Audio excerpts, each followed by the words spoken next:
Hi, I'm Emily, a determined single mom. Before I get into my story, don't forget to like and subscribe for more real-life tales. I always imagined my pregnancy surrounded by a loving family, but life had different plans. It was during my 7th month, typically a time when most expectant moms are nesting and finalizing baby preparations, that my world began to fall apart. "Emily, we need to talk about rent," my father said one evening, completely catching me off guard. "Rent?" I asked, confused and a bit scared. I thought I was staying here rent-free, especially with the baby on the way. My mother's voice was cold and firm. "We've reconsidered. It's only fair that you contribute financially if you're going to stay here." "But I can't afford rent right now," I pleaded, my hands trembling as they rested on my swollen belly. "I'm about to go on maternity leave, and you know Alex's dad isn't in the picture." "We can't just support you and a baby," my father said, his voice devoid of the warmth I once knew. "You need to be responsible, Emily." Tears welled up in my eyes. "Please, I promise I'll pay you back once I start working again. Can't we work something out?" Their faces were unmoved. "If you can't pay, you'll need to find somewhere else to live," my mother said firmly. Heartbroken and with no other choice, I packed my things. The next few days were a blur of tears and desperation until Sarah, a friend from college, reached out. "You can stay with me as long as you need, Emily. Don't worry about rent, just focus on getting ready for the baby." Her kindness was a beacon in my darkest time. Moving in with Sarah felt like a breath of fresh air. Her small apartment became a sanctuary, a place filled with hope and laughter, so different from the coldness of my parents' home. We spent our evenings chatting about baby names and decorating a corner of her living room with baby Alex's things. "How could they just throw you out like that? It's unbelievable," Sarah often said, struggling to mask her frustration. "I don't know, Sarah," I would reply, trying to stay strong. "It hurts, but right now, all I can focus on is Alex and making sure he has a peaceful entrance into the world." As the countdown to Alex's arrival began, I found comfort in the little nest Sarah and I had created for him. It wasn't the support-filled pregnancy I had envisioned, but it was wrapped in genuine care and love. Something I hoped to give my son in abundance was love. The day Alex was born was the happiest of my life. As I held him for the first time, feeling his tiny fingers curl around mine, I knew I would do anything to protect him. The hardships of the past few months seemed to melt away, replaced by a fierce love and determination. Just a few weeks into motherhood, while I was still adjusting to sleepless nights and the constant demands of a newborn, my parents reached out. It was unexpected and honestly unwelcome. "Emily, we want to meet Alex." My mother's voice came through the phone, as if nothing had happened. "We're his grandparents, after all." "Why now?"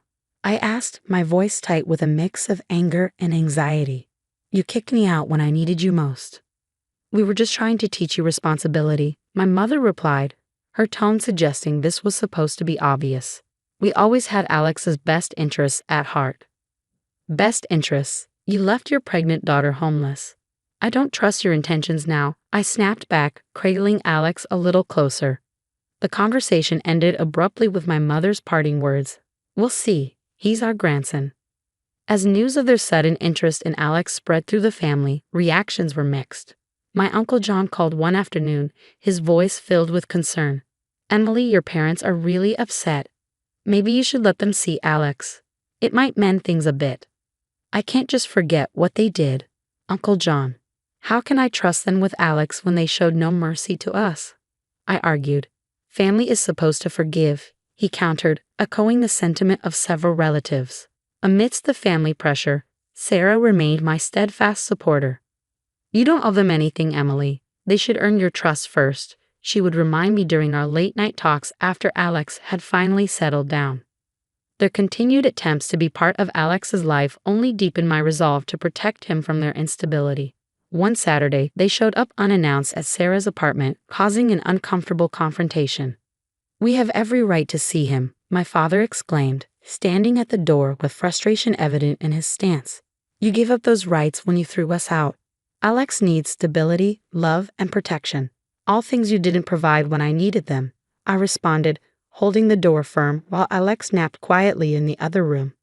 As they left, their expressions mixed with anger and disbelief, I felt a twinge of guilt but knew I had made the right decision. Motherhood had taught me that protecting Alex was my top priority, no matter the emotional cost. In the weeks that followed, the family rift only deepened. Some relatives whispered about my ungrateful attitude, while others quietly commended my courage. Through it all, I focused on Alex, his smiles and needs providing the strength I needed to face each day. Despite the turmoil, I never regretted my decision. As I watched Alex grow, each milestone was a reminder of the life we were building together, just the two of us, a small but unbreakable family forged in the fires of adversity. Months after Alex was born, while rocking him to sleep one quiet night, I couldn't shake the feeling of injustice that gnawed at me. My parents' newfound desire to be doting grandparents after their harsh rejection was too much to bear. Silently, I felt a need to share our story, perhaps to warn others or find solidarity in shared experiences of familial betrayal. One evening, with Alex asleep in the quiet hum of the computer before me, I began to write. The words flowed, fueled by pent-up frustration and a desire for transparency. I detailed everything, from the joy of discovering I was pregnant to the shocking moment my parents demanded rent and eventually kicked me out, and their sudden change of heart once Alex was born. I hit post on the blog, sharing it not only on my personal social media pages, but also tagging my parents' workplaces, where they had built reputations as kind and understanding individuals. It felt like a necessary addition, a way to show the contrast between their public personas and private actions. The reaction was immediate and explosive. Shares, likes, and comments piled up as strangers and acquaintances alike expressed their shock, support, and sometimes their own stories of similar betrayals. "You did the right thing, Emily. People need to see this side of them," read one comment, echoing the sentiment of many. However, not all feedback was supportive. Tagging my parents' workplaces brought a tidal wave of controversy. "You shouldn't have brought their jobs into this. That's too far." A family friend messaged me privately, a sentiment shared by others who felt I had crossed a line. The family drama intensified when my Aunt Laura called, her voice trembling with emotion. "You've embarrassed them in front of their colleagues. Was that really necessary? They're upset and considering legal steps against you." "I'm sorry for the tagging. That might have been a step too far," I replied. "But I'm not sorry for sharing my story. They needed to be held accountable." I replied, my voice firm yet weary from the emotional toll. Days later, amidst growing public scrutiny and conversations about the conditions of familial love, I edited the post to remove the tags to their workplaces, adding an apology for that specific action. However, I left the rest of the content untouched. My truth was not up for negotiation. As the post continued to circulate, it sparked discussions on various platforms about the expectations and obligations of family. Many rallied to my defense, echoing the sentiment that families should support, not condition their love on financial contributions. Through it all, I stood firm. The decision to go public was not made lightly, but it was made with the conviction that transparency and integrity mattered more than maintaining appearances. The controversy did lead to some relatives distancing themselves, but it also brought unexpected support from others who admired my courage. One afternoon, as I watched Alex play, his innocent laughter was a balm to my troubled heart. No matter the fallout, I knew my first duty was to him, to ensure he grew up in an environment where love was given freely, not conditionally. My resolve hardened, ready to face whatever consequences the future held, fortified by the belief that truth, however difficult, was always worth standing for. As the echoes of the social media storm began to fade, I redirected my energies toward the tangible elements of our new life. The chaos had taken its toll, and now more than ever, Alex and I needed stability and peace. I immersed myself in the world of freelance work, tapping into skills I had previously set aside. I hadn't used these skills in years, but the flexibility of freelance work was perfect for a single mother like me. It allowed me to balance caring for Alex while rebuilding our financial foundation. "Emily, I've got a project that might be right up your alley," said Mark, a former colleague who reached out after hearing about my situation. "It's remote and the pay is good. You should give it a shot." Grateful for the opportunity, I dove into the work with enthusiasm. Each completed assignment was more than just a task. It was a brick laid in the foundation of our new life. Slowly, the fruits of my labor began to show, and within months, I had saved enough to consider moving into a place we could finally call our own. Finding the right apartment was a journey in itself. Alex, ever curious, tagged along to viewings, his delighted giggles echoing through empty rooms that promised new beginnings. When we finally found the one, a small sunlit two-bedroom on the outskirts of town, I knew we had found our new home. "Look, Alex, this will be your room," I said, watching his eyes light up as we explored his new space. I could already picture where we put his little bed and the shelves for his growing collection of books. The day we moved in was a whirlwind of activity, with Sarah and a few other close friends lending their hands and hearts. "You've come so far, Emily," Sarah said as she unpacked a box of kitchenware. "I'm so proud of you." Their support was a reminder of the good in the world and of the kind of unconditional love my parents had withheld, but that Alex would never lack. Amidst these positive changes, my parents made sporadic attempts to reconnect, sending messages and small gifts for Alex. "We miss you. Let's try to start over," read a note from my mother, tucked into a book of children's stories. I approached these attempts with a guarded heart. Healing from their betrayal was not linear, and while I appreciated their efforts, I knew some wounds ran too deep for quick fixes. My responses were polite but firm, prioritizing our well-being and a stable, loving environment I was determined to nurture. "Mom, thanks for the book. We're doing well. Let's take things one step at a time," I replied, setting boundaries to protect Alex and me from potential hurt.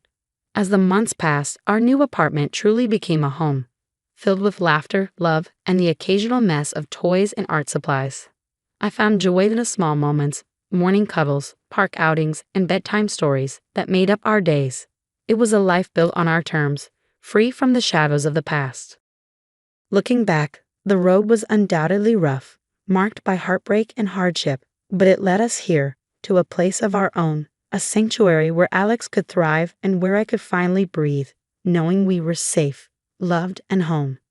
The new beginning we had fought so hard for was now our reality, and every day was a testament to the strength found in starting new. As months turned into a year, the unexpected consequences of my public revelation about my parents' conditional support began to unfold in ways I hadn't anticipated. Despite my initial intentions to share my story as a cautionary tale and a source of catharsis, the ripple effects were profound, reshaping not just my life but theirs as well. My parents, who had always been respected in their professional circles, found their reputations challenged. The blog post had tarnished their reputations. The story of their harsh treatment during my pregnancy resonated deeply with many, and the community's response was swift and severe. Colleagues who had once greeted them with smiles now offered only cold shoulders. Invitations to social gatherings dried up as friends distanced themselves, disapproving of how they had treated their pregnant daughter. "It's just not the same at work anymore," my father confided during one of his rare calls, his voice tinged with regret. "People look at us differently. Actions have consequences," I replied, my tone neutral yet firm. It was important for them to understand the gravity of their decisions, not just for my sake, but for their own reflection and growth. As I forged ahead, building a life of independence and nurturing Alex with all the love I could muster, my parents were left to reckon with the fallout of their choices. The community's judgment served as a mirror, forcing them to confront the harshness of their actions. Meanwhile, Alex and I flourished in our new environment. Each day brought new joys and challenges, but the freedom to make our own choices and the absence of conditional love allowed us to thrive. My freelance career grew as I secured more clients, drawn in by my dedication and the quality of my work. Our little apartment felt like a castle, filled with laughter, love, and the endless potential of the days ahead. In quiet moments, I often reflected on the journey. The pain my parents had caused was still a tender wound, yet it had compelled me to grow in ways I never imagined. I had become not just a survivor, but a thriver, someone who could stand on her own and provide a nurturing home for her child. "Mom, look at me," Alex would shout as he zoomed around our living room, a makeshift cape tied around his neck. His joy was my greatest reward, a balm to the wounds of the past. As for my parents, their journey was their own to navigate. The community's backlash was a form of natural justice, a consequence of their actions that no court could have imposed. They reached out occasionally, their voices softer, tinged with the understanding of what they had lost. I listened, but with the knowledge that some distances were necessary for healing. In the end, fate had handed down its verdict. As I watched Alex grow each day, a testament to our resilience and love, I knew the future was bright, filled with the promise of unconditional love and new beginnings. Our past, with its shadows and pain, was behind us, serving not as a chain but as a lesson on the power of standing firm in one's truth and the redemptive strength of moving forward. The story of Emily's resilience has come to a close. How would you have handled the situation if you were in Emily's shoes? Share your thoughts, and don't forget to like and subscribe for more real-life tales. I smoothed my apron and stepped back to admire my handiwork. The living room gleamed, not a speck of dust in sight. Samuel would be pleased when he came home from work. At least, I hoped he would notice. The clock on the mantel chimed 3. I still had time before I needed to start dinner. My gaze fell on the bookshelf and I sighed. It had been ages since I'd reorganized it. As I pulled books from the shelves, a folded piece of paper fluttered to the floor. Curious, I picked it up and unfolded it. My breath caught as I recognized Samuel's handwriting. "My dearest Harper," it began. "I can't believe we're getting married tomorrow. I've never been so sure of anything in my life. You're my soulmate, my best friend, my everything. I promise to love you more each day, to cherish every moment we share, and to always put you first. Forever yours, Samuel." Tears pricked my eyes. When was the last time Samuel had said anything like that to me? I couldn't remember. The front door opened, startling me. "Harper?" Samuel called. I hastily wiped my eyes and tucked the letter into my pocket. "In here," I replied, my voice wavering slightly. Samuel appeared in the doorway, briefcase in hand. He looked tired, his tie loosened and hair slightly mussed. "What's all this?" he asked, gesturing at the half-empty bookshelf. "Just doing some cleaning," I said, forcing a smile. "How was your day?" He shrugged. Same old, same old. Listen, I've got to take a call. I'll be in my office." Before I could respond, he was gone. I sighed and turned back to the bookshelf, the letter burning a hole in my pocket. An hour later, I was putting the finishing touches on dinner when my phone buzzed. A text from Samuel. My heart leapt, hoping for... what? An apology? A declaration of love? I opened the message and froze. "Can't wait to see you tonight, beautiful. Wear that red dress I love." My hands shook as I stared at the screen. This wasn't meant for me. Samuel hadn't bought me a red dress in years. "Harper?" Samuel's voice made me jump. He stood in the kitchen doorway, frowning. "Everything okay?" I plastered on a smile. "Fine. Just a bit startled. Dinner's almost ready." He nodded and retreated to his office again. I gripped the counter, my mind racing. What should I do? Confront him? Pretend I hadn't seen it? Another text came through. "Sorry, ignore that last message. Sent to the wrong person." I laughed bitterly. The wrong person indeed. My fingers hovered over the keyboard. I could end this right now, demand answers. But something held me back. A plan began to form in my mind. "No problem," I typed back. "See you tonight." I hit send and took a deep breath. Let him think his secret was safe. I'd play along, for now. "Dinner's ready," I called out, my voice steady despite the turmoil inside. Samuel appeared, phone in hand. He smiled at me, but it didn't reach his eyes. "Smells great, honey." As we sat down to eat, I watched him across the table. My husband of 10 years, the man I thought I knew better than anyone. How long had he been lying to me? "Everything okay?" Samuel asked, noticing my stare. I smiled sweetly. "Perfect, just perfect." Little did he know, the game had changed, and I was ready to play. I woke up early the next morning, my mind racing with plans. Samuel was still asleep, snoring softly beside me. I studied his face, searching for any sign of guilt or deceit. How could he look so peaceful when he was tearing our marriage apart? In the kitchen, I busied myself making breakfast, my thoughts churning.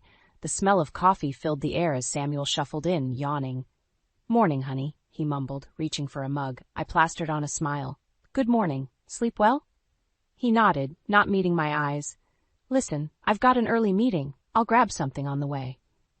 My heart sank. "Oh, all right then." As he headed for the door, I called out, "Have a good day, I love you." Samuel paused, his hand on the doorknob. "You too," he said, then he was gone. I slumped against the counter, fighting back tears. How had we become so distant? My phone buzzed, another text from Samuel. My stomach clenched as I opened it. "Can't stop thinking about last night. You were amazing." I stared at the screen, my hands shaking. This wasn't meant for me either. Before I could think better of it, I typed back, "I can't wait to see you again." "When?" The response came quickly. "Lunch today? Our usual spot?" I took a deep breath. "Perfect. See you then." My mind raced. Our usual spot? How long had this been going on? I spent the morning in a daze, mechanically going through my chores. At 11:30, I found myself standing in front of my closet, staring at my clothes. What would Amelia wear? I pulled out a red dress I hadn't worn in years. It was tighter than I remembered, but it would do. I applied makeup with a shaking hand, trying to channel the confidence of a woman who could steal a married man. At 12:15, I walked into Le Petit Café, scanning the room. My heart stopped when I saw Samuel at a corner table, his back to me. A bouquet of roses sat on the table. I approached slowly, my heels clicking on the tile floor. "Hello, handsome," I purred, trying to sound sultry. Samuel turned, his face lighting up. Then he saw me. The color drained from his face. "Harper," he stammered. "What are you doing here?" I slid into the seat across from him, my heart pounding. "Waiting for my lunch date." "And you?" He swallowed hard. "I can explain." "Can you?" I interrupted, my voice low and dangerous. "Can you explain why you're meeting another woman for lunch? Why you're buying her flowers?" I gestured to the roses. Samuel's eyes darted around the restaurant. "Please, not here. Let's go home and talk about this." I leaned back, crossing my arms. "No, I think here is perfect. Tell me about Amelia, Samuel. How long has this been going on?" He flinched at her name. "It's not what you think. Amelia is—" "Your secretary," I finished for him. "I know." Samuel's jaw dropped. "How did you—" "I'm not as naive as you think," I snapped. "Did you really think I wouldn't find out?" Tears welled in his eyes. "Harper, please. I love you. This was a mistake. I'll end it, I swear." I stood up, my chair scraping loudly against the floor. "Too late," I hissed. I grabbed the roses and dumped them in his lap. "Enjoy your lunch date." As I stormed out of the cafe, my phone buzzed. A text from an unknown number. "This is Amelia. We need to talk." I stared at the screen, my mind reeling. What now? I paced the living room, Amelia's text burning a hole in my phone. Should I meet her? Ignore her? My emotions were a tangled mess of anger, betrayal, and curiosity. A knock at the door startled me. I opened it to find a stern-faced woman in her 50s. "Harper Williams?" she asked. I nodded, confused. "I'm Diane Reeves, private investigator. You called my office yesterday?" Realization dawned. In my emotional haze, I'd forgotten about the call I'd made after discovering Samuel's texts. "Yes, come in," I said, ushering her inside. Diane sat on the couch, all business. "Tell me what's going on." I spilled everything. The texts, the confrontation at the cafe, Amelia's message. Diane listened intently, jotting notes. "What do you want to know?" she asked when I finished. "Everything," I said, my voice hard. "How long it's been going on, where they meet, what they do. I want proof." Diane nodded. "I can do that, but are you sure? Sometimes the truth is worse than not knowing." I met her gaze. "I'm sure." As Diane left, my phone buzzed again. "Amelia, please meet me. It's not what you think." I stared at the message, torn. Finally, I replied, "Fine. Where?" 30 minutes later, I sat in a small park, my heart racing. A young woman approached, tall, blonde, beautiful. "Amelia." "Harper?" she asked hesitantly. I nodded curtly. She sat beside me, wringing her hands. "I'm so sorry about all this. I never meant to hurt you." "Then why?" I demanded. "Why sleep with my husband?" Amelia's eyes widened. "Sleep with— No, Harper, I'm not having an affair with Samuel." I scoffed. "Right, the texts, the lunch dates, the flowers, all innocent?" "Yes," Amelia insisted. "We've been planning a surprise for you." I froze. "What?" She sighed. "It's your anniversary next month. Samuel wanted to renew your vows, make it special. He's been so excited, talking about it constantly." My mind reeled. Could it be true? But the texts. What about the message about last night? I asked. Amelia blushed. We were practicing his speech. He was nervous about getting emotional. I felt dizzy. Had I misunderstood everything? "Why didn't he tell me?" I whispered. "He wanted it to be a surprise. God, I've ruined everything," Amelia said, tears in her eyes. I stood abruptly. "I need to go." "Harper, wait." But I was already walking away, my thoughts in chaos. At home, I paced restlessly. Should I believe Amelia? It seemed far-fetched, yet it explained so much. The secrecy, the odd hours, the cryptic texts. The front door opened. Samuel, he looked awful, tie askew, eyes red-rimmed. When he saw me, he froze. "Harper," he breathed, "I'm so sorry. Please let me explain." I held up a hand. "Is it true about the vow renewal?" Samuel's eyes widened. "How did you—" "Amelia told me," I interrupted. "Is it true?" He nodded slowly. "Yes, I wanted to surprise you, to show you how much I love you. I've been distant lately, working so much. I wanted to make it up to you." Tears filled my eyes. "Oh, Samuel." He stepped closer, hope in his eyes. Can you forgive me for the secrecy, for making you doubt us? I wanted to. God, how I wanted to. But something held me back. I don't know, I said honestly. I need time to think. Samuel nodded, pain etched on his face. I understand. I'll give you space. As he turned to leave, my phone buzzed. A message from Diane. Found something. You need to see this. My heart sank. What now? I met Diane at a quiet coffee shop, my stomach in knots. She slid a manila folder across the table without a word. What is this? I asked, my voice barely above a whisper. Open it, she replied, her face grim. With trembling hands, I flipped open the folder. Inside were photos, dozens of them. Samuel and Amelia, laughing together at a restaurant, Samuel helping Amelia into his car, and then my heart stopped. A photo of them embracing outside a hotel. No, I breathed. This can't be right, Amelia said. Diane's voice was gentle. People lie, Harper, especially when they're caught. I flipped through more photos, each one a dagger to my heart. Then I saw something that made my blood run cold. In several pictures, there was a third person, my mother-in-law, Elizabeth. What is she doing there? I demanded. Diane leaned forward. That's not all. Look at this. She pulled out her phone, showing me a series of text messages. My eyes widened as I read the casual, friendly banter between Amelia and Elizabeth. They were discussing Samuel, their plans, even joking about me. How did you get these? I asked, my voice shaking. I have my ways, Diane said. The important thing is, you now know the truth. I sat back, my mind reeling. Not only was Samuel cheating, but my mother-in-law was in on it. The betrayal cut deep, leaving me breathless. What do I do now? I whispered. Diane's eyes were sympathetic but firm. That's up to you. But whatever you decide, you need to protect yourself. I nodded, a strange calm settling over me. Thank you, Diane. I know what I need to do. Back home, I paced the living room, my mind racing. The vow renewal story had been so convincing. Had Amelia come up with that on the spot, or was it a pre-planned excuse? My phone buzzed. A text from Elizabeth. Dinner at our place tonight? Samuel says you two have been having some troubles. Let's talk it out as a family. I stared at the message, anger bubbling up inside me. Family? She had the audacity to talk about family while helping her son cheat on me? Before I could respond, another text came through. This one from Samuel. I'm sorry about everything. Please come to dinner. I want to make things right. Make things right? How could he possibly make this right? I took a deep breath, weighing my options. I could confront them all at dinner, lay out the evidence and watch them squirm. Or I could play along, gather more information and plan my next move carefully.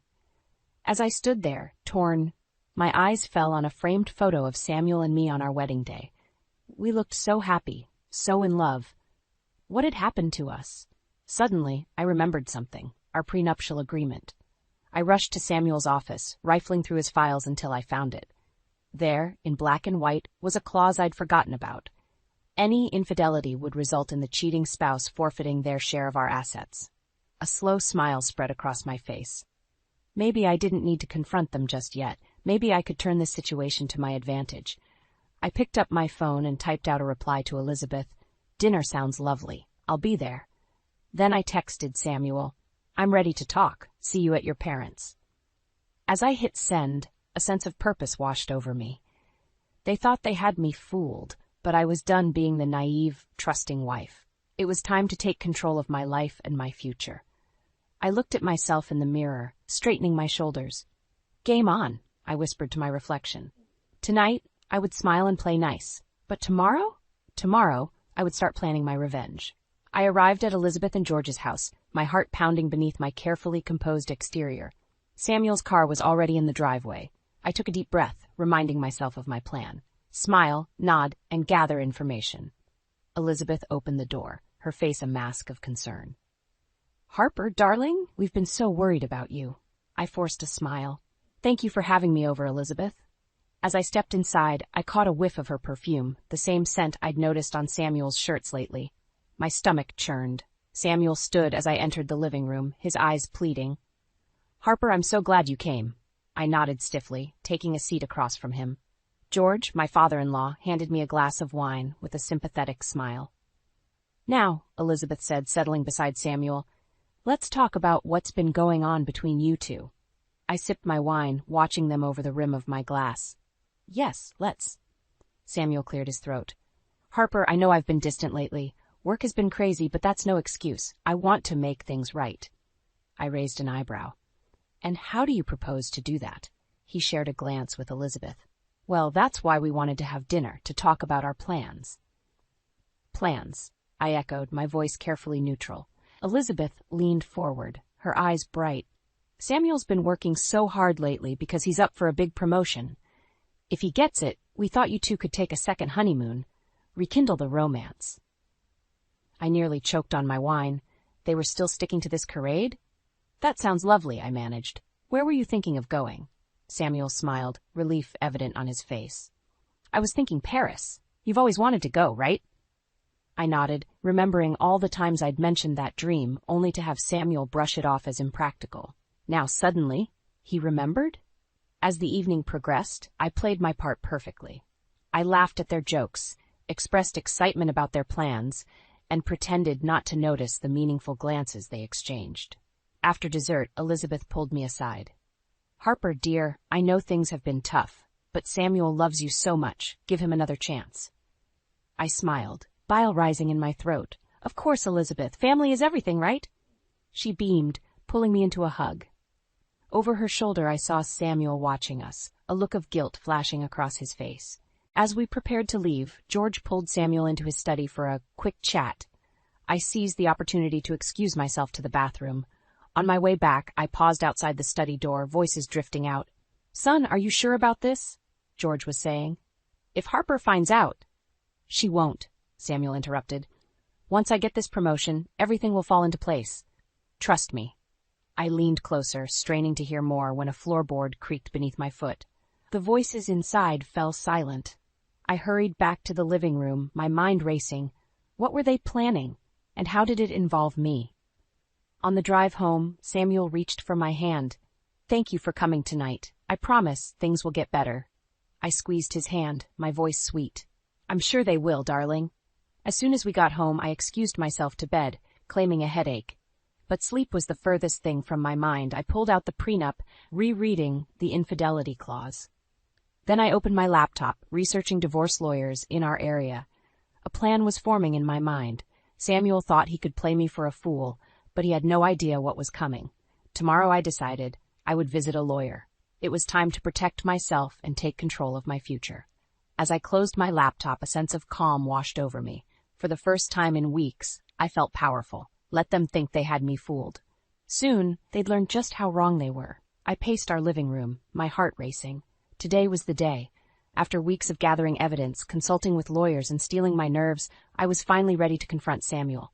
The front door opened, and Samuel walked in, loosening his tie. Harper, I'm home. I took a deep breath. In here, Samuel. He entered the room, his smile fading as he saw my expression. What's wrong? Sit down, I said, my voice steady.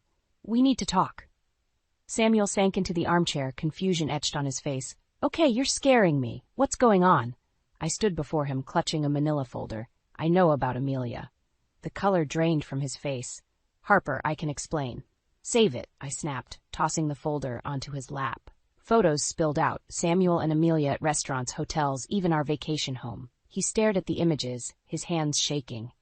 How did you? It doesn't matter, I interrupted. What matters is that you've been lying to me, for months, maybe years. Samuel looked up, tears in his eyes. Harper, please, it was a mistake. I never meant to hurt you. I laughed bitterly. A mistake? Is that what you call sleeping with your secretary and conspiring with your mother to keep me in the dark? His eyes widened. My mother? What are you talking about? I pulled out my phone, showing him the texts between Elizabeth and Amelia. Your mother's been in on it the whole time. Some family, huh? Samuel buried his face in his hands. Oh, God, Harper, I'm so sorry. I'll end it with Amelia, I swear. We can work this out. For a moment I faltered. The pain in his voice sounded genuine. But then I remembered all the lies, all the nights I'd spent alone while he was with her. It's too late, I said, my voice cold. I want a divorce. He looked up, panic in his eyes. No, please, I love you. We can fix this. Fix it? I scoffed. How? You've broken my trust, Samuel. You've made a fool of me in front of your family, your colleagues. How can we possibly come back from that? Samuel stood, reaching for me. Give me a chance. I'll do anything. Counseling, a fresh start somewhere new. Whatever it takes. I stepped back, avoiding his touch. And what about Amelia? Your mother? How can I ever trust you around them again? I'll quit my job, he said desperately. We'll move away from my parents. Please, Harper, don't throw away 10 years of marriage. For a moment, I wavered. The thought of starting over terrified me. But then I remembered the prenup, the infidelity clause. I had a way out, a chance at a new life. I need time to think, I said finally. I can't make this decision right now. Relief flooded Samuel's face. Of course, take all the time you need. I'll sleep in the guest room. As he turned to leave, my phone buzzed. A text from Diane, the private investigator. Urgent news about Amelia. Call ASAP. My heart raced. What now? Samuel, I called out. He turned, hope in his eyes. This isn't over. We'll talk more tomorrow. He nodded, shoulders slumping as he left the room. I sank onto the couch, my mind reeling. Just when I thought I had everything figured out, there was another twist. What could Diane have discovered about Amelia? As I dialed Diane's number, a strange mix of dread and excitement filled me. Whatever this news was, it would change everything. Again. The phone rang, each second stretching into eternity. Finally, Diane answered. Harper, she said, her voice urgent. You're not going to believe what I found out about Amelia. I gripped the phone tighter, my heart pounding. Tell me everything. My hands shook as I hung up the phone. Diane's words echoed in my mind, each revelation more shocking than the last. Amelia wasn't just having an affair with Samuel, she was playing him too. I paced the living room, my mind racing. How could I use this information? The prenup clause about infidelity suddenly seemed like small potatoes compared to what I'd just learned. A soft knock on the doorframe made me jump. Samuel stood there, looking haggard. Harper, he said softly, can we talk? I nodded, steeling myself. Actually, I have something to tell you. We sat on opposite ends of the couch, the distance between us a chasm of betrayal and lies. Samuel, I began, my voice surprisingly steady. I know about the promotion. His eyes widened. You do? And I know about the plan to use the bonus to pay off your gambling debts. Samuel's face drained of color. How did you? That's not important, I cut him off. What's important is that I know everything. The affair, the lies, the money you've been funneling from our joint account. He slumped back, defeat written across his face. Harper, I can explain. No need, I said, pulling out a folder. Our prenup explains it all quite clearly. Infidelity clause, remember? Samuel's eyes darted to the folder, panic setting in. Wait, you can't. I can, and I will, I said firmly, but that's not all. I took a deep breath, steeling myself for the final blow. Amelia isn't who you think she is. Confusion replaced the panic on his face. What do you mean? She's been playing you, Samuel. She's not just your mistress, she's been working with your competitor. Every bit of inside information you've shared with her, it's gone straight to them. Samuel's jaw dropped. No, that's impossible. Amelia wouldn't. She would, and she did, I interrupted, sliding photos across the coffee table. Here's Amelia meeting with your rival CEO, and here's a copy of the confidential files you gave her, time-stamped an hour before your competitors suddenly changed their strategy. Samuel's hands shook as he looked at the evidence. Oh, God, he whispered. What have I done? For a moment I almost felt sorry for him. Almost. There's more, I said, my voice softer now. Your mother knew. His head snapped up. What? Elizabeth knew about Amelia's true motives. She's been protecting the family business, at your expense. Samuel stood abruptly, pacing the room. This can't be happening. It can't be real. I watched him, a strange mix of satisfaction and pity washing over me. It is real, Samuel, and now you have a choice to make. He turned to me, desperation in his eyes. What choice? I stood, facing him squarely. You can fight me on the divorce, try to keep your assets, and watch as I take this information public. Your career, your reputation, gone. Or what? He whispered. Or you can sign the papers I've had drawn up, walk away cleanly. I'll keep your secrets and you can salvage what's left of your career. Samuel stared at me, a myriad of emotions flashing across his face. You've thought of everything, haven't you? I nodded. I had to. He sank back onto the couch, head in his hands. I never meant for any of this to happen. I love you, Harper. I always have. For a moment, my resolve wavered, but then I remembered all the lies, all the pain. Love isn't enough, Samuel. Not anymore. I placed the divorce papers on the coffee table, along with a pen. The choice is yours. Samuel looked up at me, tears in his eyes. What happened to us, Harper? I took a deep breath, fighting back my own tears. You happened, Samuel, you and your choices. As I watched him reach for the pen, a strange sense of calm washed over me. This was it. The end of one chapter, the beginning of another. Whatever came next, I was ready to face it head-on. 6 months after the divorce, I stood in front of my new boutique, Harper's Haven, my heart swelling with pride. The grand opening ribbon fluttered in the breeze, a symbol of my newfound freedom and purpose. As I unlocked the door, my phone buzzed. A text from Diane. Congrats on the big day. You've come so far. I smiled, remembering how different my life had been just half a year ago. The betrayal, the pain, the uncertainty, it all seemed like a distant nightmare now. The bell chimed as my first customer walked in. To my surprise, it was Elizabeth, Samuel's mother. Harper, she said, her voice hesitant. I hope I'm not intruding. I straightened my shoulders, meeting her gaze. Not at all. Welcome to Harper's Haven.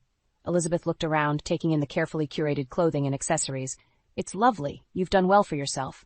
Thank you, I replied, my voice cool but polite. What can I help you with today? She fidgeted with her purse strap. Actually, I came to apologize. What I did, keeping Samuel's secrets, enabling his behavior, it was wrong. I thought I was protecting the family, but I ended up hurting everyone. I studied her face, searching for sincerity. To my surprise, I found it. I appreciate your apology, Elizabeth. It means a lot. She nodded, tears in her eyes. How is he? Samuel, I mean. We haven't spoken since. Everything came out. I sighed, remembering our last encounter. He's struggling, but he's getting help. The gambling addiction, the lying, he's facing it all head-on now. Elizabeth's shoulders sagged with relief. That's good to hear. And you? How are you doing?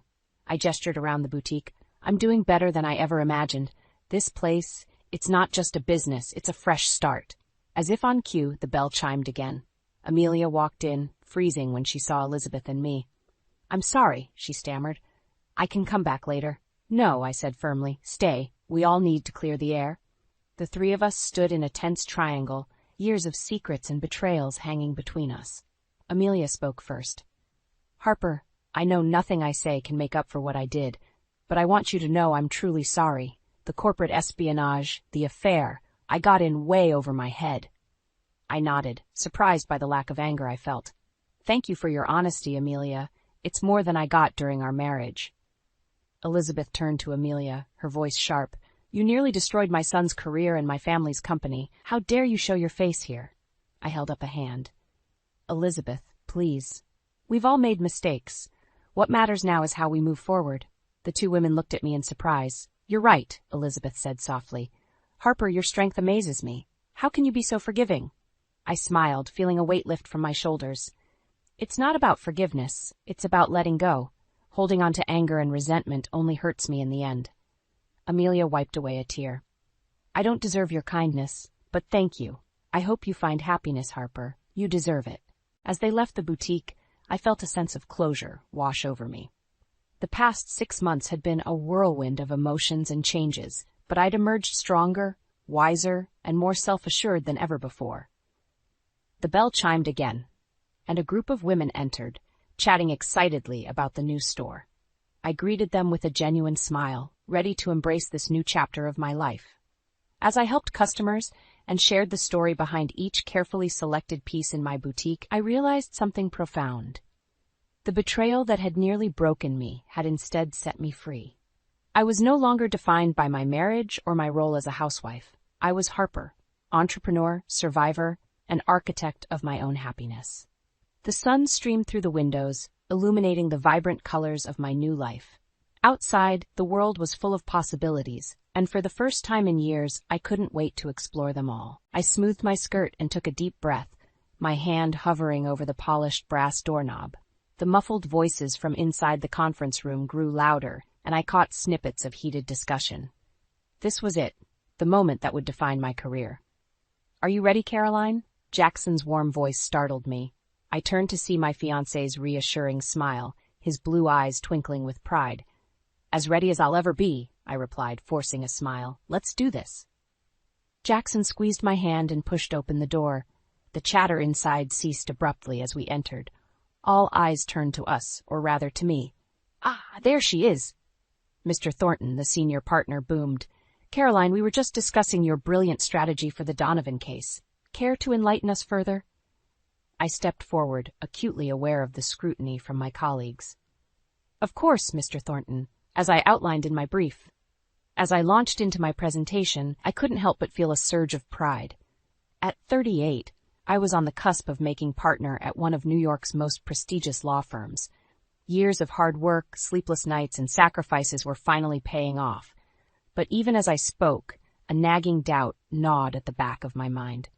Was this really what I wanted? The engagement ring on my finger felt suddenly heavy, a reminder of the other major decision looming in my life. "Excellent work, Caroline," Miss Thornton said as I concluded. "I think we can all agree that with this strategy, victory is all but assured." A round of applause filled the room, and I basked in the moment of triumph. As the meeting adjourned, Jackson approached, beaming. "You were incredible," he whispered, pulling me into a quick embrace. "Mom's going to be so proud when she hears about this." My stomach clenched at the mention of Evelyn, Jackson's mother. Our last encounter flashed through my mind. Her perfectly coiffed hair, designer outfit, and razor-sharp smile that never quite reached her eyes. "Caroline, darling," she had purred, eyeing me up and down. "That's an interesting choice of outfit. I suppose it's practical for your work, isn't it?" I pushed the memory aside and focused on Jackson. "Thanks, honey. I'm just glad it's over. How about we celebrate tonight?" "Actually," Jackson said, his expression turning serious, "I was hoping we could have dinner with Mom. She's in town for a charity event and wants to discuss wedding plans." My heart sank. "Oh, I don't know, Jackson. I've got a lot of work to catch up on, and—" "Please, Caroline," he interrupted, his eyes pleading. "It would mean so much to me. You know how important family is, especially with Dad gone." I bit my lip, torn between my desire to avoid Evelyn and my love for Jackson. The mention of his late father, George, added another layer of complexity. There was something about George's death that never sat right with me, a family secret that seemed to linger just beneath the surface. "All right," I conceded, forcing a smile. "I'll make it work." Jackson's face lit up. "Great, I'll let Mom know. She'll be thrilled." As he walked away to make the call, I slumped against the wall, my earlier elation evaporating. The thought of enduring another evening with Evelyn filled me with dread. But I loved Jackson, and if this was what it took to build a life with him, I would find a way to manage. Little did I know that this dinner would set in motion a chain of events that would challenge everything I thought I knew about love, family, and the price of ambition. As I gathered my things and headed back to my office, I couldn't shake the feeling that I was stepping onto a path from which there was no return. The restaurant buzzed with the quiet chatter of New York's elite, but all I could focus on was the sharp click of Evelyn's designer heels as she approached our table. Jackson stood, beaming, to greet his mother. "Mom, you look stunning as always," he said, kissing her cheek. Evelyn's eyes swept over me, her lips curling into a smile that didn't quite reach her eyes. "Caroline, dear, how nice to see you again." I stood, smoothing my dress. "Lovely to see you too, Evelyn. You look wonderful." "Oh, this old thing?" She waved a dismissive hand, diamond bracelet catching the light. "I just threw it on. Now tell me about this case you've been working on, Jackson. I hear it's quite impressive." As Jackson launched into an explanation of his latest legal triumph, I tried to quell the rising frustration in my chest. It was always like this with Evelyn. Jackson was the sun, and I was barely a distant planet in her eyes. "And what about you, Caroline?" Evelyn's sharp voice cut through my thoughts. "Any exciting cases on your docket?" I straightened, seizing the opportunity. "Actually, yes. I just won a major class action suit against—" "Oh, that's nice, dear," Evelyn interrupted, turning back to Jackson. "Now about the wedding plans. I've been thinking."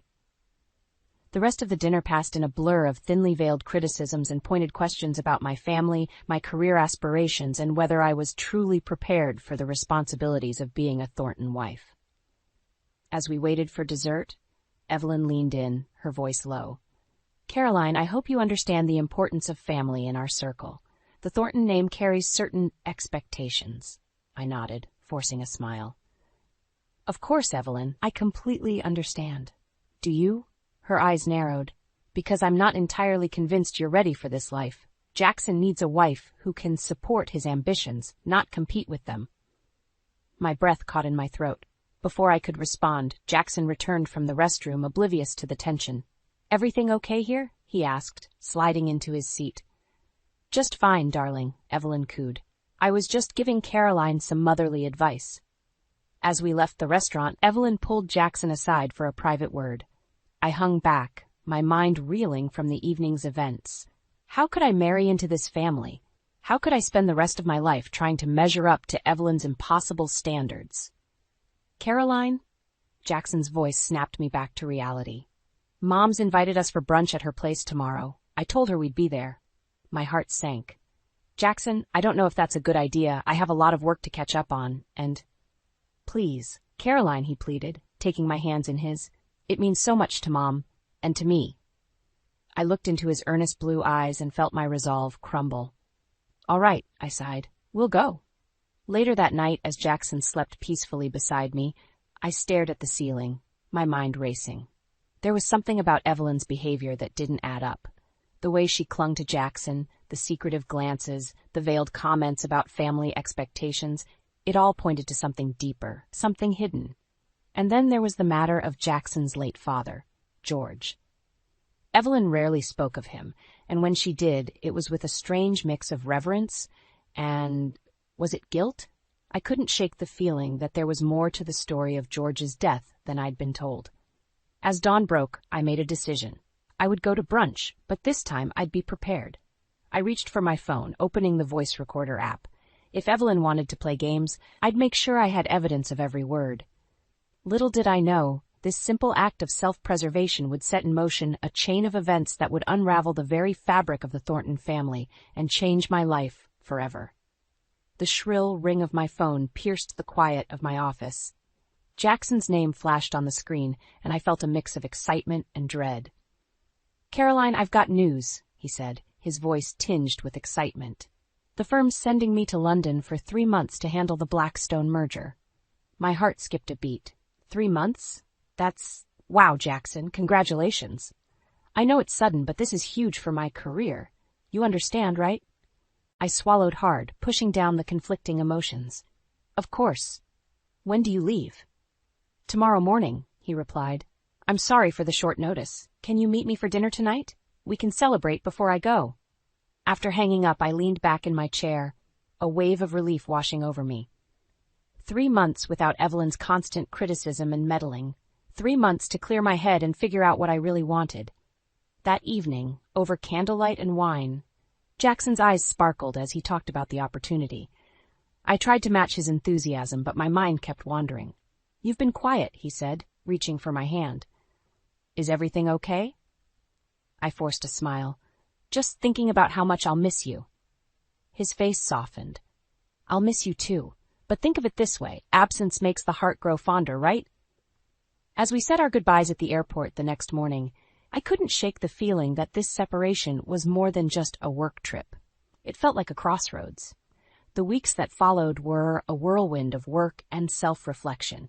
Without Jackson's constant presence, I found myself questioning everything.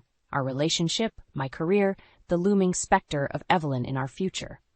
One evening, as I pored over case files in my living room, my phone buzzed with a text from Evelyn. Dinner tomorrow night. We need to discuss the wedding. No excuses. My stomach churned. I'd managed to avoid her for weeks, but I knew I couldn't put it off forever. Reluctantly, I agreed. The next night, I found myself seated across from Evelyn in an upscale restaurant, her perfectly manicured nails tapping impatiently on the table. Now, Caroline, she began, her voice dripping with false sweetness. With Jackson away, I thought it was time we had a little chat about your future in this family. I steeled myself. What about it, Evelyn? Her eyes narrowed. I'll be blunt. I'm not convinced you're the right fit for Jackson or for the Thornton name. I love Jackson, I said firmly. And he loves me. Evelyn laughed, a cold, brittle sound. Love? Oh, darling, love has nothing to do with it. Marriage in our circle is about alliances, about maintaining a certain standard. As she continued to list my perceived shortcomings, I felt something snap inside me. Enough, I said, my voice low but firm. I don't need your approval, Evelyn. Jackson and I... Jackson, she interrupted. doesn't know what's best for him. But I do. I've protected him his entire life, and I won't let you ruin everything I've built. Her words hung in the air, heavy with implication. What do you mean, protected him? I asked, a chill running down my spine. Evelyn's face paled, realizing she'd said too much. Nothing. Forget I said anything. But I couldn't forget. As I left the restaurant, my mind raced. What was Evelyn hiding? What had she done to protect Jackson? Back in my apartment, I paced restlessly, unable to shake the feeling that I was on the verge of uncovering something big. On impulse, I picked up my phone and dialed a number I rarely used. "Dad?" I said when he answered. "I need to ask you something about Jackson's father, George. There's something not right about his death, isn't there?" The long pause on the other end of the line confirmed my suspicions. When my father finally spoke, his words sent a chill through me. "Caroline, honey," he said gravely, "there's something you need to know about the Thorntons, something that could change everything." As I listened to my father's revelation, I realized that my engagement to Jackson was about to become far more complicated than I could have ever imagined. The moment Jackson's plane touched down, my stomach twisted into knots. 3 months apart had done little to quell my anxiety about our future, especially after my father's cryptic revelations about the Thornton family. As I waited at the arrivals gate, my phone buzzed with a text from Evelyn. "Dinner at our house tonight. No excuses." I grimaced, shoving the phone back into my pocket, just as Jackson emerged, his face lighting up at the sight of me. "Caroline," he swept me into his arms, the familiar scent of his cologne washing over me. "God, I've missed you." I melted into his embrace, momentarily forgetting my worries. "I've missed you too." As we drove home, Jackson chattered excitedly about his time in London, but my mind was elsewhere. How could I tell him about my suspicions, about the conversation with my father? "Caroline," Jackson's voice snapped me back to reality. "Are you okay? You seem distracted." I forced a smile. "Just tired. It's been a long day." He nodded, then reached into his pocket. "Well, maybe this will wake you up." My heart stopped as he pulled out a small velvet box. "Jackson, what?" "I've been thinking a lot while I was away," he said, his eyes shining, "and I realized I don't want to waste another moment. Caroline, will you marry me?" The world seemed to tilt on its axis. I stared at the glittering diamond, my mind racing. This was everything I'd thought I wanted, but now...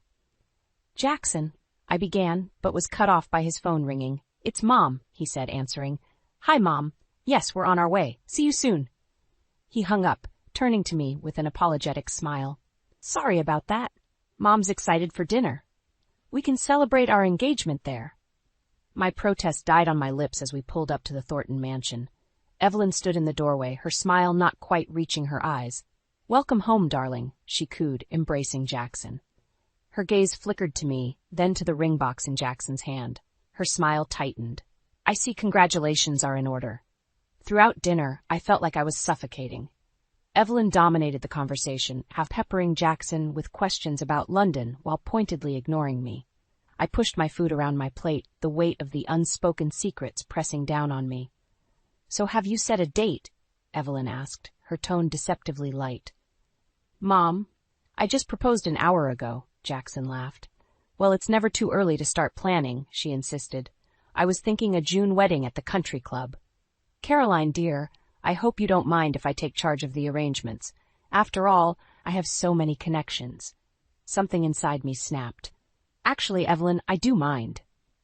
The table fell silent. Jackson looked at me, bewildered. "Caroline?" I took a deep breath. "There's something we need to discuss, all of us." Evelyn's face paled. "I don't think this is the time or place." "It's exactly the time and place," I interrupted, turning to Jackson. "Your father's death, it wasn't an accident, was it?" Jackson's fork clattered to his plate. "What are you talking about?" I steeled myself. "My father told me some things. About George, about your family's history. And I think your mother has been keeping secrets from you." "That's enough," Evelyn shrieked, standing abruptly. "I won't sit here and listen to these baseless accusations." But Jackson's eyes were locked on mine, confusion and hurt swirling in their depths.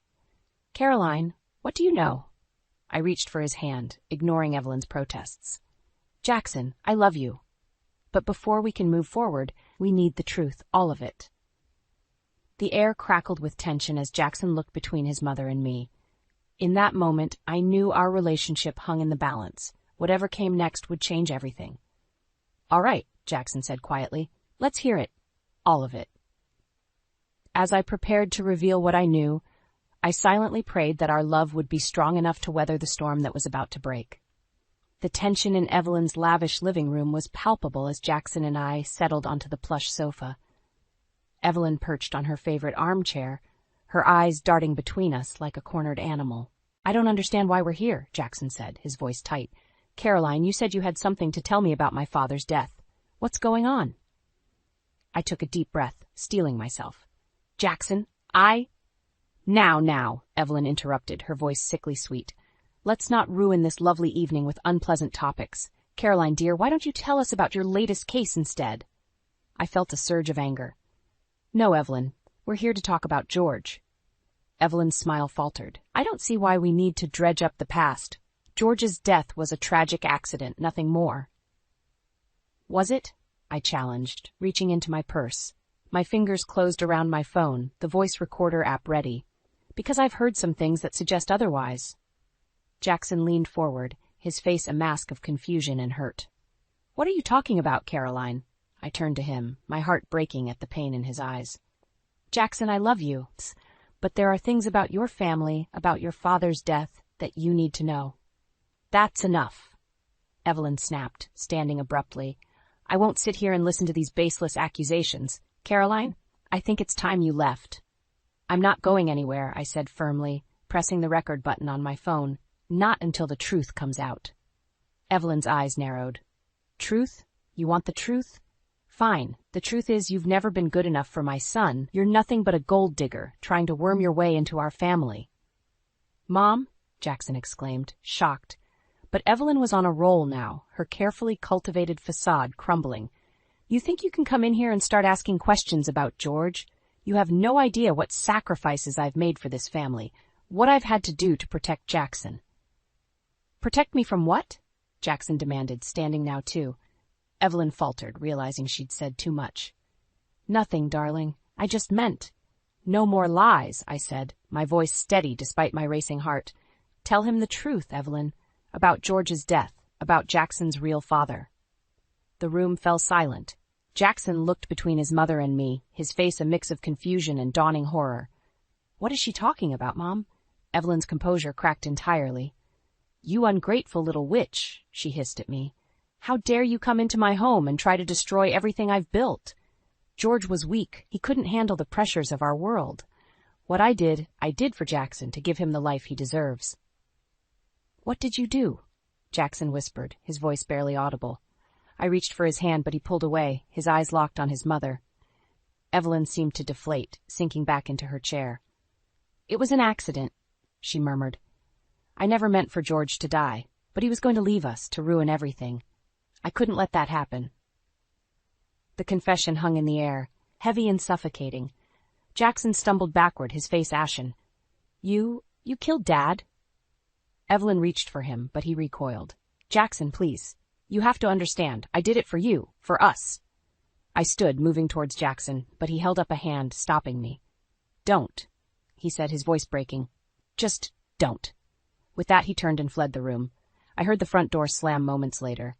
Evelyn and I stared at each other, the weight of what had just transpired settling over us. I reached into my purse, pulling out my phone. "I recorded everything," I said quietly. "It's over, Evelyn." Her eyes widened in fear, then narrowed with hatred. "This isn't over," she spat. "You've ruined everything." As I left the house, my mind raced. I had the truth now, but at what cost? Jackson was gone, devastated by the revelations. And Evelyn was dangerous, cornered. I knew in that moment that my next steps would determine not just my future, but Jackson's as well. The truth was out, but the real battle was just beginning. The days following the confrontation at Evelyn's house were a blur of unanswered calls and sleepless nights. Jackson had disappeared, leaving me to grapple with the fallout alone. I'd barely slept, jumping at every noise, half expecting Evelyn to burst through my door at any moment. When my phone rang on the third day, I nearly dropped it in my haste to answer. "Jackson?" "Caroline." Evelyn's icy voice sent a chill down my spine. "We need to talk. Come to the house, now." My instincts screamed at me to refuse, but concern for Jackson overrode my fear. "Is Jackson there?" "Just come," she snapped before hanging up. Heart pounding, I grabbed my phone with the damning recording and headed to the Thornton mansion. As I pulled up, I noticed Jackson's car in the driveway. Relief flooded through me, quickly followed by apprehension. What was I walking into? Evelyn opened the door before I could knock, her face a mask of cold fury. "In here," she said, leading me to the study. Jackson sat in an armchair, his face haggard and unshaven. He barely looked up as I entered. "Sit down, Caroline," Evelyn commanded, closing the door behind us. "It's time we settled this once and for all." I remained standing, my hand clutching my phone in my pocket. "Where have you been, Jackson? I've been worried sick." He finally met my gaze, his eyes hollow. "I needed time to think about everything." Evelyn circled the room like a predator. "Yes, and we've had quite the enlightening conversation, haven't we, darling?" "What's going on?" I demanded, my anxiety spiking. "What's going on," Evelyn said, her voice dangerously low, "is that you're going to hand over that recording and walk away. Forever." I stiffened. "And why would I do that?" "Because," she smiled, a triumphant glint in her eye, "if you don't, I'll make sure Jackson loses everything. His career, his reputation, everything." "You can't do that," I protested, but doubt crept in. Evelyn's influence ran deep. "Can't I?" she challenged. "One word from me, and every firm in this city will blacklist him, and that's just the beginning." I turned to Jackson, desperate. "You can't let her do this. We have proof of what she did." He looked away, defeated. "It's not just about me, Caroline. There are other people involved, other secrets. If this gets out, it'll destroy more than just our family." Evelyn pressed her advantage. "You see? You're out of your depth, dear. This is bigger than you can imagine. Now, be a good girl and hand over the phone." My mind raced. Everything I'd fought for, the truth I'd uncovered, was I really going to let it all go? But looking at Jackson's broken expression, I realized the cost might be too high. With shaking hands, I pulled out my phone. "If I do this, you'll leave Jackson alone? Let him live his life?" Evelyn's eyes gleamed. "Of course, dear. That's all I've ever wanted."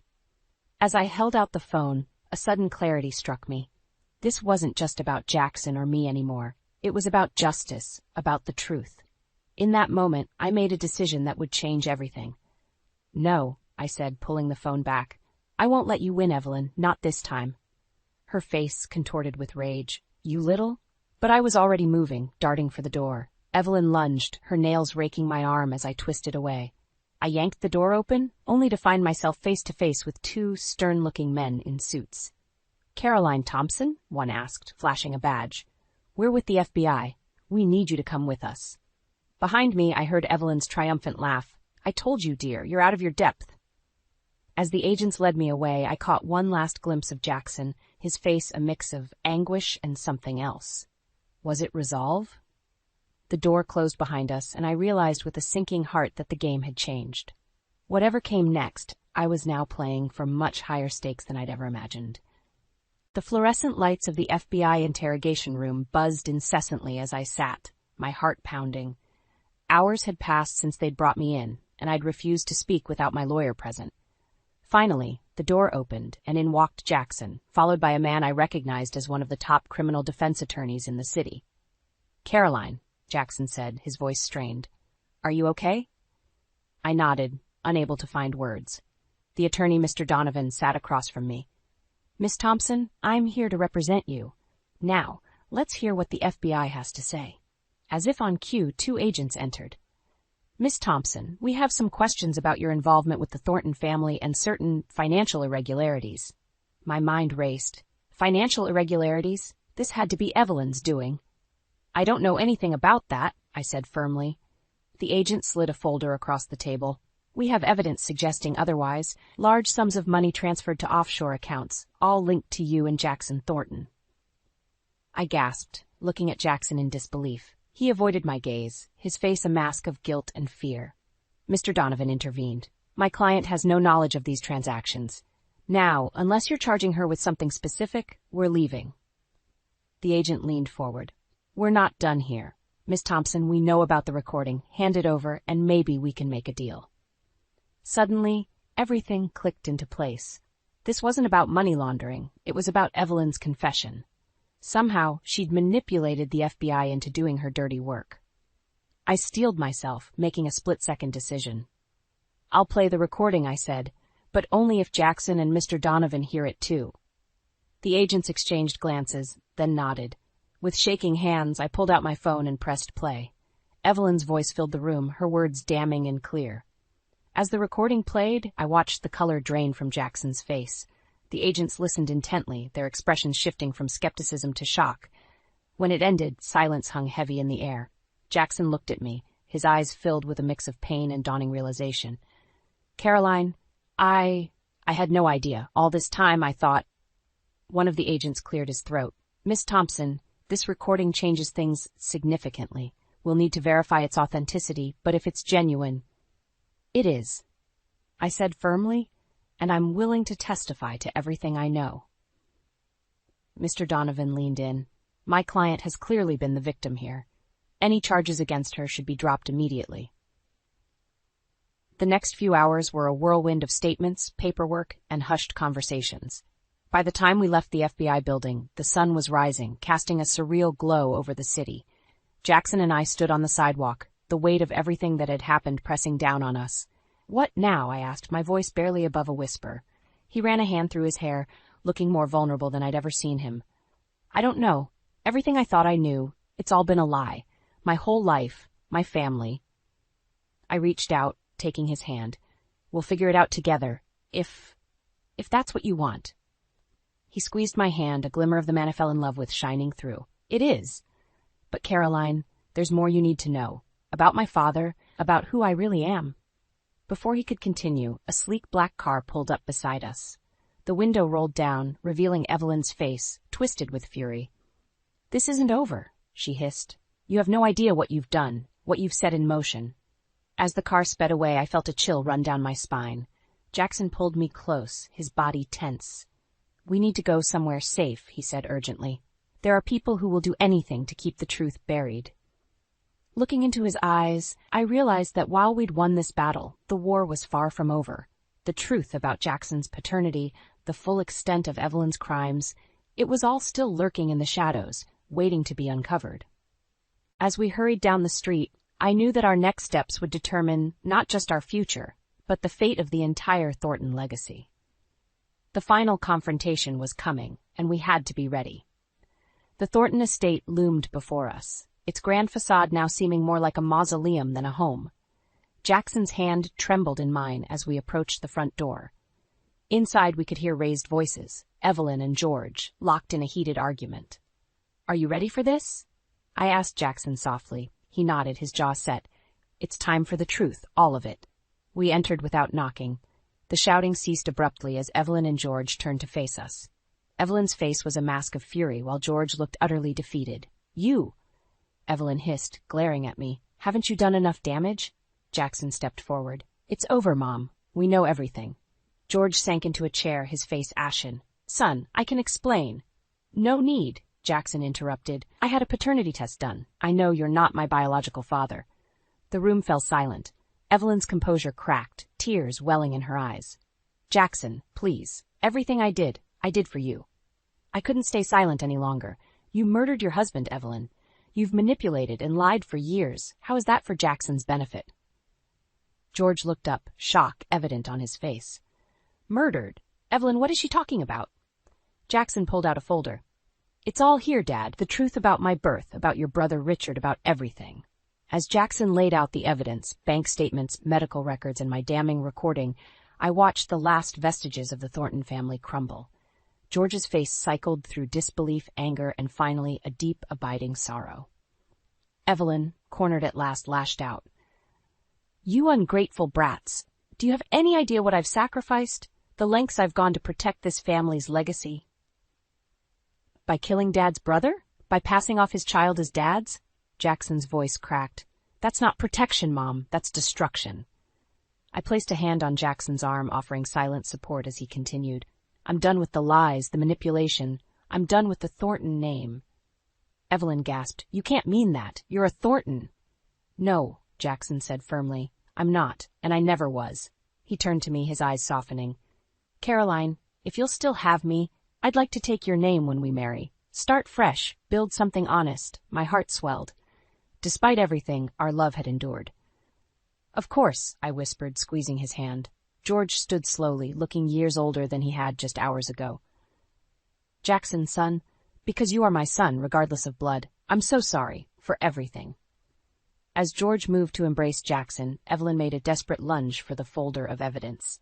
I intercepted her, our bodies colliding. We grappled, and I felt a sharp pain in my side. Looking down, I saw a letter opener clutched in Evelyn's hand, its tip stained red. "Caroline," Jackson cried out, rushing to my side. Everything happened in a blur after that. The police, summoned by George, arrived within minutes. Evelyn was led away in handcuffs, her perfectly manicured facade finally shattered completely. As paramedics tended to my wound, thankfully shallow, I watched the last chapter of the Thornton dynasty come to a close. Months later, as Jackson and I stood hand in hand before a judge, reciting our vows, I reflected on the tumultuous journey that had brought us here. The Thornton name was now a thing of the past, tarnished by scandal and tragedy. But from its ashes, something beautiful had emerged. "I now pronounce you husband and wife," the judge declared. "Mr. and Mrs. Thompson."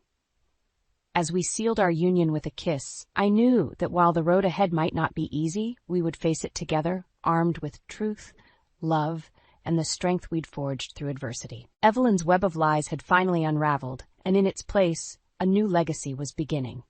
One built on honesty, forgiveness, and the unbreakable bond between two people who had weathered the storm and emerged stronger for it.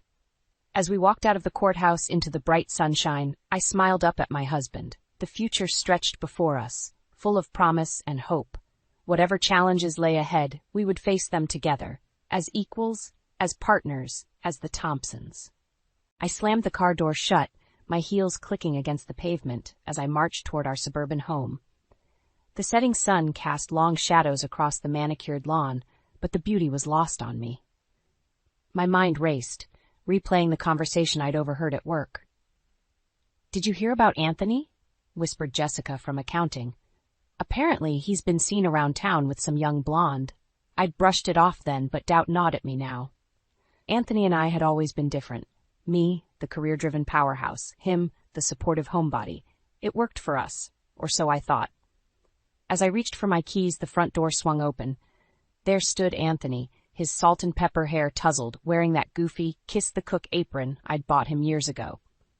"Kate, you're home early," he said, surprise evident in his voice. I was just about to start dinner. I pushed past him, tossing my briefcase onto the entryway table. "We need to talk, Anthony." He followed me into the kitchen, concern etching his features. "What's wrong, honey? Rough day at work?" I spun to face him, my eyes narrowing. "Where were you last Tuesday evening?" Anthony's brow furrowed. "Tuesday, I was at the gym, I think. Why?" "The gym," I repeated, my voice flat. "Funny, because Jessica from accounting saw you at Rosario's, with a blonde." His face paled, and for a moment I saw guilt flash in his eyes before he composed himself. "Kate, it's not what you think. That was Beth from my book club. We grabbed a quick bite after the meeting ran late." I wanted to believe him. God, how I wanted to, but something didn't sit right. "Book club? Since when are you in a book club?" Anthony sighed, running a hand through his hair. "I joined a few months ago. I thought it might give us something to talk about besides your work." The words stung, but I pushed the hurt aside. "And you didn't think to mention this?" "Honestly, I didn't think you'd care," he said softly. We stood there, the silence stretching between us like a chasm. I was about to press further when my phone buzzed, a text from my boss. "Big news. Call me ASAP." I glanced at Anthony, torn between my suspicions and my career. "This isn't over," I said, grabbing my phone and heading to the study. 10 minutes later, I emerged, my head spinning. A promotion. A big one. But it came with a catch, a 2-year assignment in Chicago. I found Anthony in the living room, pretending to read a book. "That was work," I said, perching on the arm of the sofa. "They've offered me a promotion." His eyes lit up. "Kate, that's fantastic. I'm so proud of you." For a moment, I saw the man I fell in love with, supportive, kind, always in my corner. But then I remembered the blonde, the lies, and my heart hardened. "It's in Chicago," I said, watching his reaction carefully. "For 2 years. Anthony's smile faltered. "Oh, I see." "I haven't accepted yet," I added quickly. "I wanted to discuss it with you first." He nodded slowly, his gaze fixed on the carpet. "It's a great opportunity, Kate. You should take it." His easy acquiescence surprised me. Shouldn't he fight for us? Ask me to stay? Before I could respond, the doorbell rang. Anthony jumped up. "I'll get it," he said, relief evident in his voice. I heard muffled voices at the door, then Anthony called out, "Kate, there's someone here to see you." Curious, I made my way to the entryway. There, holding a thick manila envelope, stood a man in a crisp suit. "Catherine Lawson?" he asked. I nodded, a sense of dread washing over me. "This is for you," he said, handing me the envelope. "You've been served." As the man turned and left, I stared at the envelope in my hands, my world tilting on its axis. What fresh hell was this? I looked up at Anthony, his face a mask of confusion and concern. In that moment, I knew our comfortable life was about to be shattered. The only question was, how many pieces would be left when the dust settled? I stared at the pregnancy test, the 2 pink lines mocking me. This couldn't be happening. Not now. Not when everything was falling apart. The manila envelope from last night lay unopened on the bathroom counter. I didn't need to look inside to know what it contained. Divorce papers. Anthony's ultimate betrayal. A knock on the door startled me. "Kate, are you okay in there?" Anthony's voice, laced with concern, made my stomach churn.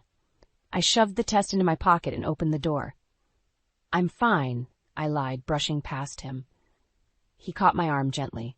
"Kate, we need to talk about last night, about the papers." I yanked my arm away. "There's nothing to talk about. You want a divorce? Fine, but don't expect me to make it easy for you." Anthony's face crumpled. "It's not what you think. I didn't file for divorce. Those papers, they're from my mother." I froze, confusion replacing anger. "Your mother? What are you talking about?" He sighed, running a hand through his hair. "Remember that letter you found last month? The one hinting at some family secret?" I nodded, recalling the cryptic message that had set my suspicions in motion. "Well, those papers explain everything. My mother, she's not who I thought she was, and neither am I." Before he could elaborate, my phone rang. It was my boss again. "I have to take this," I said, grateful for the interruption.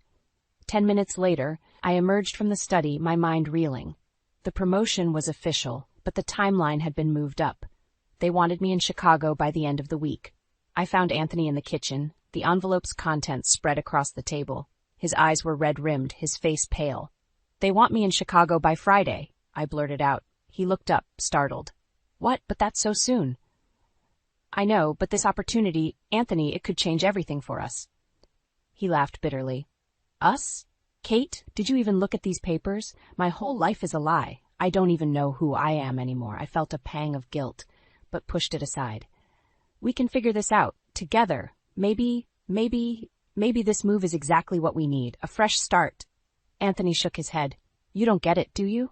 Your career has always come first, even now, when our marriage is falling apart, when my world is crumbling. All you can think about is your next big move." His words stung, but I couldn't deny the truth in them. "That's not fair. I've worked hard to get where I am. And I've worked hard to support you," he shot back. "But at what cost? We're strangers, Kate, living separate lives under the same roof." I opened my mouth to argue, but nausea hit me like a wave. I bolted for the bathroom, barely making it in time. As I retched into the toilet, I felt Anthony's presence behind me. "Kate, are you sick?" I wiped my mouth, avoiding his gaze. "I'm fine. Must be something I ate." But as I stood, the pregnancy test fell from my pocket. Anthony's eyes widened as he saw it. Are you?" I nodded, tears welling up. "I just found out this morning." For a moment, joy flickered across his face. Then reality set in. "The job in Chicago, what are you going to do?" The question hung between us, heavy with implications. I placed a hand on my stomach, torn between my career ambitions and the new life growing inside me. "I don't know," I whispered. "I honestly don't know." Anthony reached out, his hand hovering uncertainly. "Whatever you decide, I'm here for you, for both of you." His words should have comforted me. Instead, they filled me with dread. How could I trust him after everything? And how could I possibly choose between my dream job and this unexpected pregnancy? As we stood there, the bathroom suddenly feeling claustrophobic, I realized our comfortable life wasn't just shattered. It was obliterated, and the pieces left behind were sharper and more dangerous than I could have ever imagined. The Chicago skyline loomed before me as I stepped out of the taxi, my hand instinctively resting on my still flat stomach. 1 month into my new job, and I was already feeling the weight of my decision. Miss Lawson? A crisp voice cut through my thoughts. I'm Amanda, your new assistant. Mr. Donovan is waiting for you in the conference room. I nodded, straightening my blazer. Thank you, Amanda. Let's not keep him waiting. As we walked through the sleek office, I could feel eyes on me. Whispers followed in my wake. I'd heard the rumors, the ruthless corporate climber who'd left her husband behind for a promotion, if only they knew the whole story. Mr. Donovan, my new boss, greeted me with a shark-like smile. Kate, just the woman I wanted to see. We've got a situation with the Hendricks account. I spent the next hour in a heated debate, defending our strategy. By the time I left the conference room, my head was pounding and my stomach was churning. Are you all right, Miss Lawson? Amanda asked, concern etching her features. I waved her off. Just a bit of nausea. It'll pass. Back in my office, I collapsed into my chair, exhaustion washing over me. My phone buzzed, a message from Anthony. Hope you're settling in well. We need to talk about the papers from my mother. Call me when you can. I sighed, guilt and frustration warring within me. I hadn't told him I was keeping the baby. I hadn't told anyone. A knock at my door startled me. Come in, I called, quickly composing myself. A tall, handsome man entered, his smile warm but his eyes calculating. Kate Lawson? I'm Jason Hendricks. I believe we have some business to discuss. My eyes widened. This was the CEO of Hendricks Corp., the account I'd just been arguing about. Mr. Hendricks, what a surprise. Please have a seat. As we talked, I found myself drawn to Jason's charisma and quick wit. For the first time since arriving in Chicago, I felt a spark of excitement that had nothing to do with work. Our meeting ran late into the evening. As we wrapped up, Jason leaned in, his voice low. You know, Kate, I have a feeling we could work well together. How about dinner tomorrow night? To discuss the account, of course. I hesitated, my hand unconsciously moving to my stomach. I'm not sure that's a good idea, Mr. Hendricks. His eyes followed my movement, understanding dawning on his face. Ah, I see. Congratulations are in order, then? I felt the blood drain from my face. How did you? Jason smiled kindly. I have 3 kids of my own. I recognize the signs. Don't worry, your secret's safe with me. As he left, I slumped in my chair, my mind reeling. How long could I keep this pregnancy hidden? And what would it mean for my career? My phone buzzed again, another message from Anthony. Kate, please call me. It's important. With shaking hands, I dialed his number. His voice when he answered was tense. Kate, thank God, I've been trying to reach you all day. What's wrong, Anthony? I asked, dread pooling in my stomach. He took a deep breath. It's about the papers from my mother. I'm not who I thought I was. My father, he's not my biological father. I gasped, the implications hitting me like a freight train. What are you saying, Anthony? I'm saying, he replied, his voice breaking, that the man I thought was my father, he's actually my uncle, and the woman I've known as my aunt, she's my biological mother. The room spun around me as the weight of his words sank in. Just when I thought our lives couldn't get more complicated, this bombshell dropped. There's more, Anthony continued, his voice barely above a whisper. Kate, I think I might have a half-sister, and I think she might be in Chicago. As the words left his mouth, a knock at my office door made me jump. I looked up to see Amanda, her face pale. Miss Lawson, there's someone here to see you. She says she's Anthony's sister. I stared at the woman sitting across from me, searching for any resemblance to Anthony. She introduced herself as Melissa, and the family resemblance was undeniable. The same warm brown eyes, the dimple in her left cheek when she smiled nervously. I'm sorry to barge in like this, Melissa said, fidgeting with her purse strap. I only found out about Anthony a few weeks ago. When I learned his wife was working here in Chicago, I couldn't resist the chance to meet you. My head spun. How did you find me? She looked sheepish. I may have done some light stalking on social media. I hope you don't mind.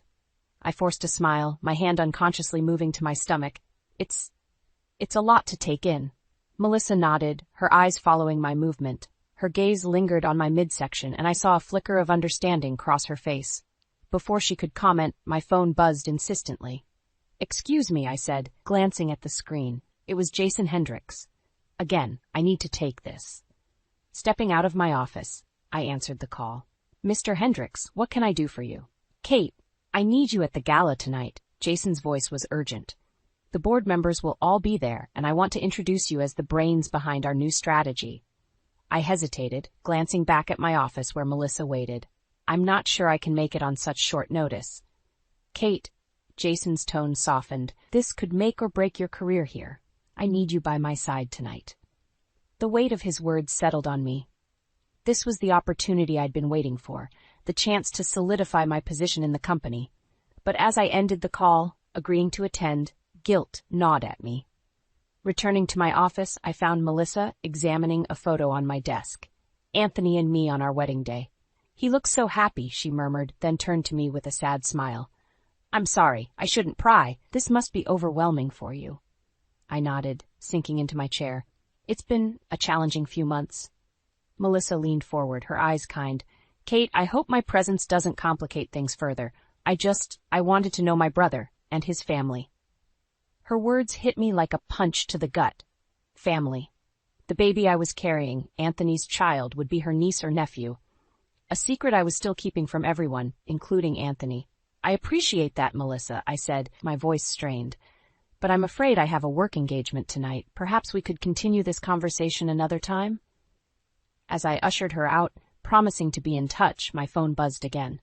A text from Anthony. Haven't heard from you. Everything okay? Miss you. I stared at the message, guilt and longing warring within me. When was the last time we'd really talked? The distance between us seemed to grow with each passing day. Hours later, I stood before the mirror in my hotel room, smoothing down my gown. The fabric clung to my body, and I realized with a start that a small bump was beginning to show. Panic rose in my throat. How long could I keep this secret? As I entered the gala, Jason immediately appeared at my side, his hand on the small of my back, guiding me towards a group of stern-looking men in expensive suits. Gentlemen, Jason announced, his voice proud, I'd like you to meet Kate Lawson, the woman who's going to revolutionize our approach to the Hendricks account. I plastered on my most confident smile, pushing thoughts of Anthony, Melissa, and the baby to the back of my mind. This was my moment, the culmination of years of hard work and sacrifice. But as I shook hands and made small talk, I couldn't shake the feeling that something was slipping away. Something far more precious than any career advancement. My phone vibrated in my clutch.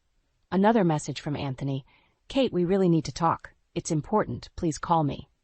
In that moment, surrounded by the glittering elite of Chicago's business world, I realized I was standing at a crossroads. The path I chose tonight would change everything. My career, my marriage, my future. The question was, which path would I take? The taxi pulled up to our house, and I felt a wave of nausea that had nothing to do with my pregnancy. After weeks of dodging Anthony's calls and ignoring my doctor's warnings about stress, I was finally home, but it didn't feel like home anymore. I paid the driver and dragged my suitcase up the familiar path. The garden Anthony had lovingly tended was overgrown, weeds choking out the flowers we'd planted together. A bad omen if I ever saw one. My key turned in the lock, and I stepped into the silent house. Anthony, I called out, my voice echoing in the emptiness. No response. I made my way upstairs, my hand unconsciously resting on my now visible baby bump. The bedroom door was ajar, and I pushed it open, freezing at the sight before me. The room was a mess, clothes strewn about, drawers left open. And there, on Anthony's nightstand, was a framed photo I'd never seen before. A blonde woman, laughing as she embraced my husband. My legs gave out, and I sank onto the bed, clutching the photo. This couldn't be happening, not after everything we'd been through. The sound of a car pulling up jolted me back to reality. Voices drifted up from outside, Anthony's, and a woman's laughter I didn't recognize. I crept to the window, peering out from behind the curtain. There he was, helping a stunning blonde out of his car. They were laden with grocery bags, laughing and talking like a couple. My world tilted on its axis. I stumbled back, knocking over a lamp. The crash echoed through the house. Hello? Anthony's voice called from downstairs. Is someone there? Footsteps on the stairs. I couldn't move, couldn't breathe. The bedroom door swung open, and there he stood. Anthony's eyes widened in shock. Kate, what are you doing here? Before I could answer, the blonde appeared behind him. Anthony, who is it? Oh. She stopped short, her eyes darting between us. Bethany, Anthony said, his voice strained. This is Kate, my wife. The silence that followed was deafening. Bethany's face drained of color. Wife? You're married? I found my voice, cold and sharp as ice. Yes, he is, though apparently that means little to him these days. Anthony stepped forward, his hands raised placatingly. Kate, it's not what you think. I can explain. Explain? I spat, fury rising in me. Explain how you're living with another woman while I've been working my ass off in Chicago? Explain how you've been ignoring my calls, making me worry sick? Bethany backed away, her eyes wide with horror. I had no idea. He told me he was divorced. I'm so sorry. Get out, I hissed, my gaze never leaving Anthony's face. Both of you. Get out of my house. Anthony's face crumpled. Kate, please, let me explain. There's so much you don't know. Like what? I shouted, tears streaming down my face. Like how you've been lying to me? To her? What else don't I know, Anthony? In my rage, I forgot myself. My hand, which had been protectively covering my stomach, fell away. Anthony's eyes dropped to my midsection, and I saw the exact moment realization dawned on him. Kate, he whispered, all color draining from his face. Are you pregnant? The room spun around me. This wasn't how it was supposed to happen. This wasn't how he was supposed to find out. Bethany gasped, her hand flying to her mouth. Oh my God, she murmured, backing out of the room. I stood there, trembling, as the full weight of the situation crashed down on me. My marriage was in shambles, my husband was a liar, and I was carrying a child into this mess. Anthony took a step towards me, his hand outstretched. Kate, don't, I said, my voice break. Just don't. I pushed past him, nearly running down the stairs and out of the house. The fresh air hit me like a slap, and I gulped it down, trying to clear my head. As I stood on the lawn, my world crumbling around me, I realized I had a choice to make. I could stay and fight for a marriage that might already be beyond saving, or I could walk away and forge a new path for myself and my unborn child. The decision loomed before me, as daunting as it was inevitable. Whatever I chose, there would be no going back. I stood in the kitchen, my hands gripping the counter so tightly my knuckles turned white. Anthony paced behind me, his footsteps echoing in the tense silence. Kate, please, he pleaded. Just let me explain. I whirled around, anger bubbling up inside me. Explain what, Anthony? How you've been living with another woman while I've been busting my ass in Chicago. How you've been lying to me for months. He flinched at my words. It's not like that. Bethany, she's just a friend. She needed a place to stay, and... A friend? I scoffed. Is that why you were holding her in that photo? Why you've been ignoring my calls? Anthony's face crumpled. I was lonely, Kate. You were gone, and I felt lost. His words hit me like a physical blow. And I wasn't. You think it was easy for me, being away from you, dealing with this pregnancy alone? Silence fell between us, heavy and oppressive. Anthony's eyes were fixed on my swollen belly, a mix of emotions playing across his face. Why didn't you tell me? He whispered. I laughed bitterly. When, Anthony, between your ignored calls and vague text messages? Or maybe I should have mentioned it while you were busy playing house with Bethany. He stepped towards me, his hand outstretched. Kate, I'm sorry. I never meant to hurt you. I felt like I was losing you to your career.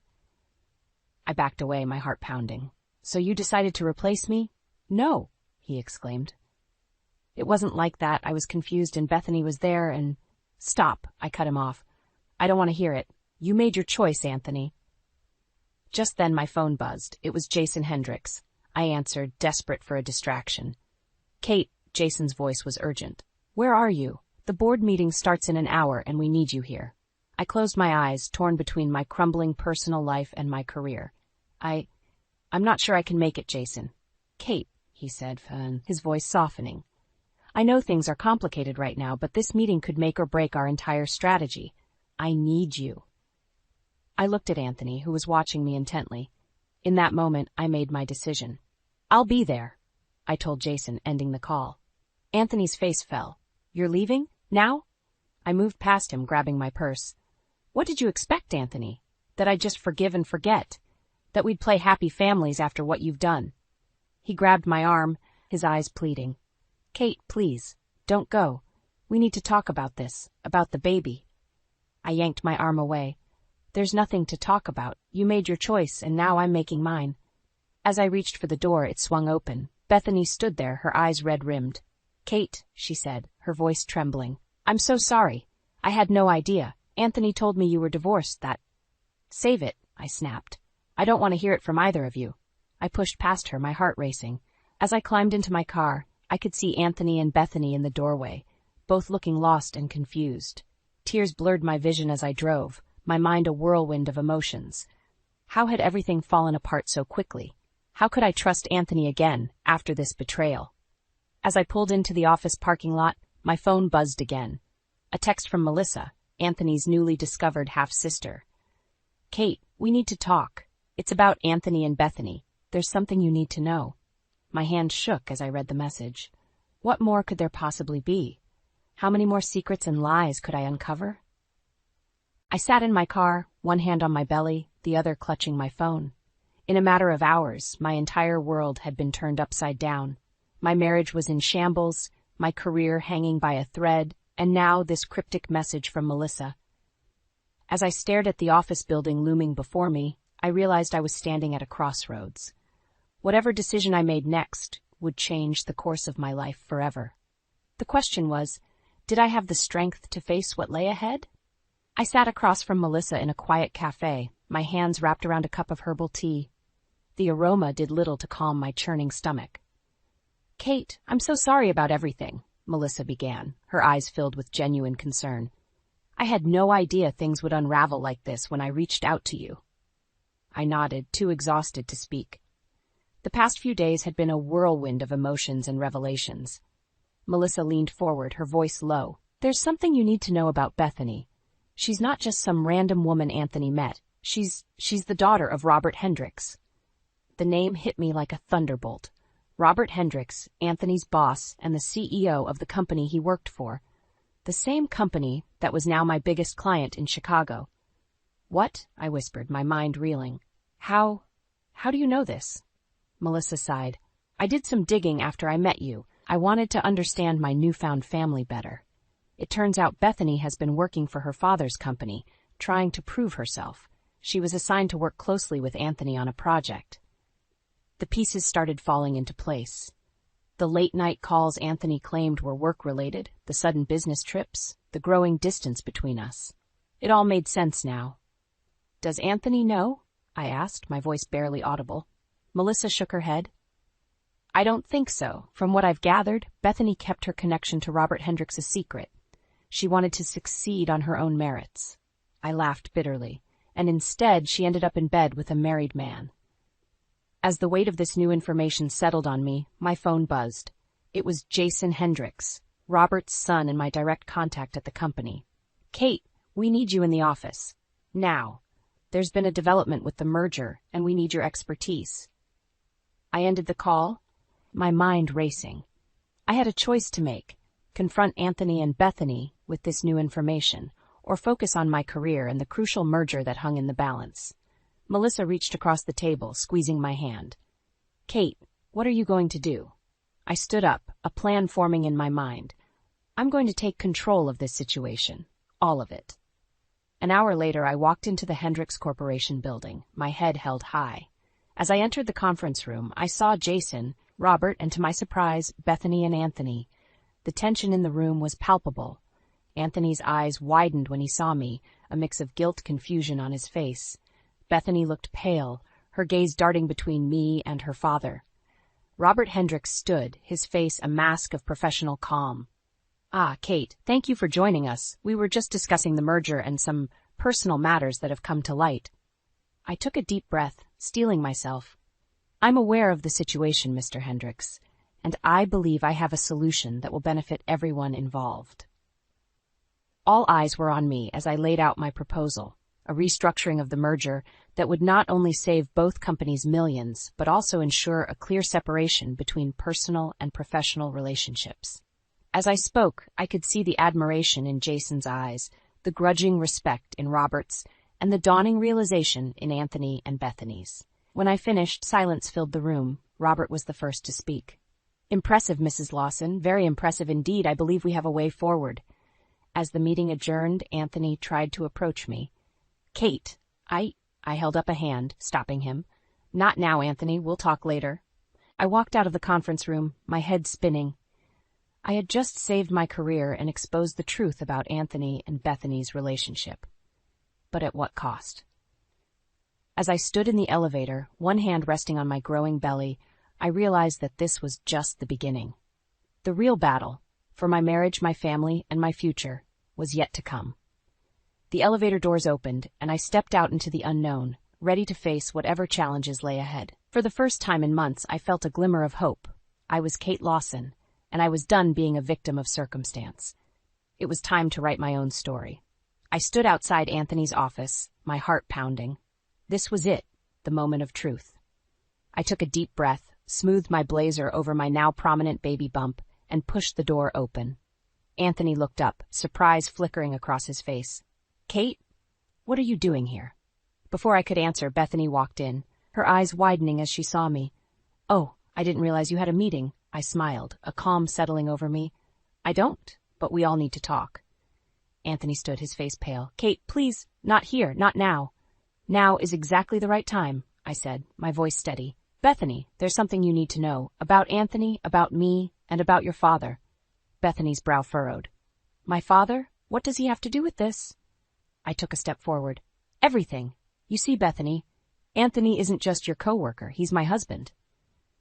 The color drained from Bethany's face. She turned to Anthony, her voice barely a whisper. "Is this true?" Anthony nodded, unable to meet her eyes. "I'm so sorry, Bethany. I never meant for things to go this far." Tears welled up in Bethany's eyes. "How could you? Both of you. Was this some kind of sick game?" I shook my head. "No, Bethany. I only found out recently about your connection to Robert Hendricks. Anthony didn't know either. We've all been pawns in a much bigger game." Just then, Robert Hendricks himself walked in, his face a mask of concern. "What's going on here?" "Bethany? Mrs. Lawson?" I turned to face him, my chin held high. "Mr. Hendricks, I think it's time we all laid our cards on the table. Your daughter and my husband have been having an affair that I believe you orchestrated to manipulate both our companies." Robert's face hardened. "That's a serious accusation, Mrs. Lawson. I suggest you think carefully before you continue."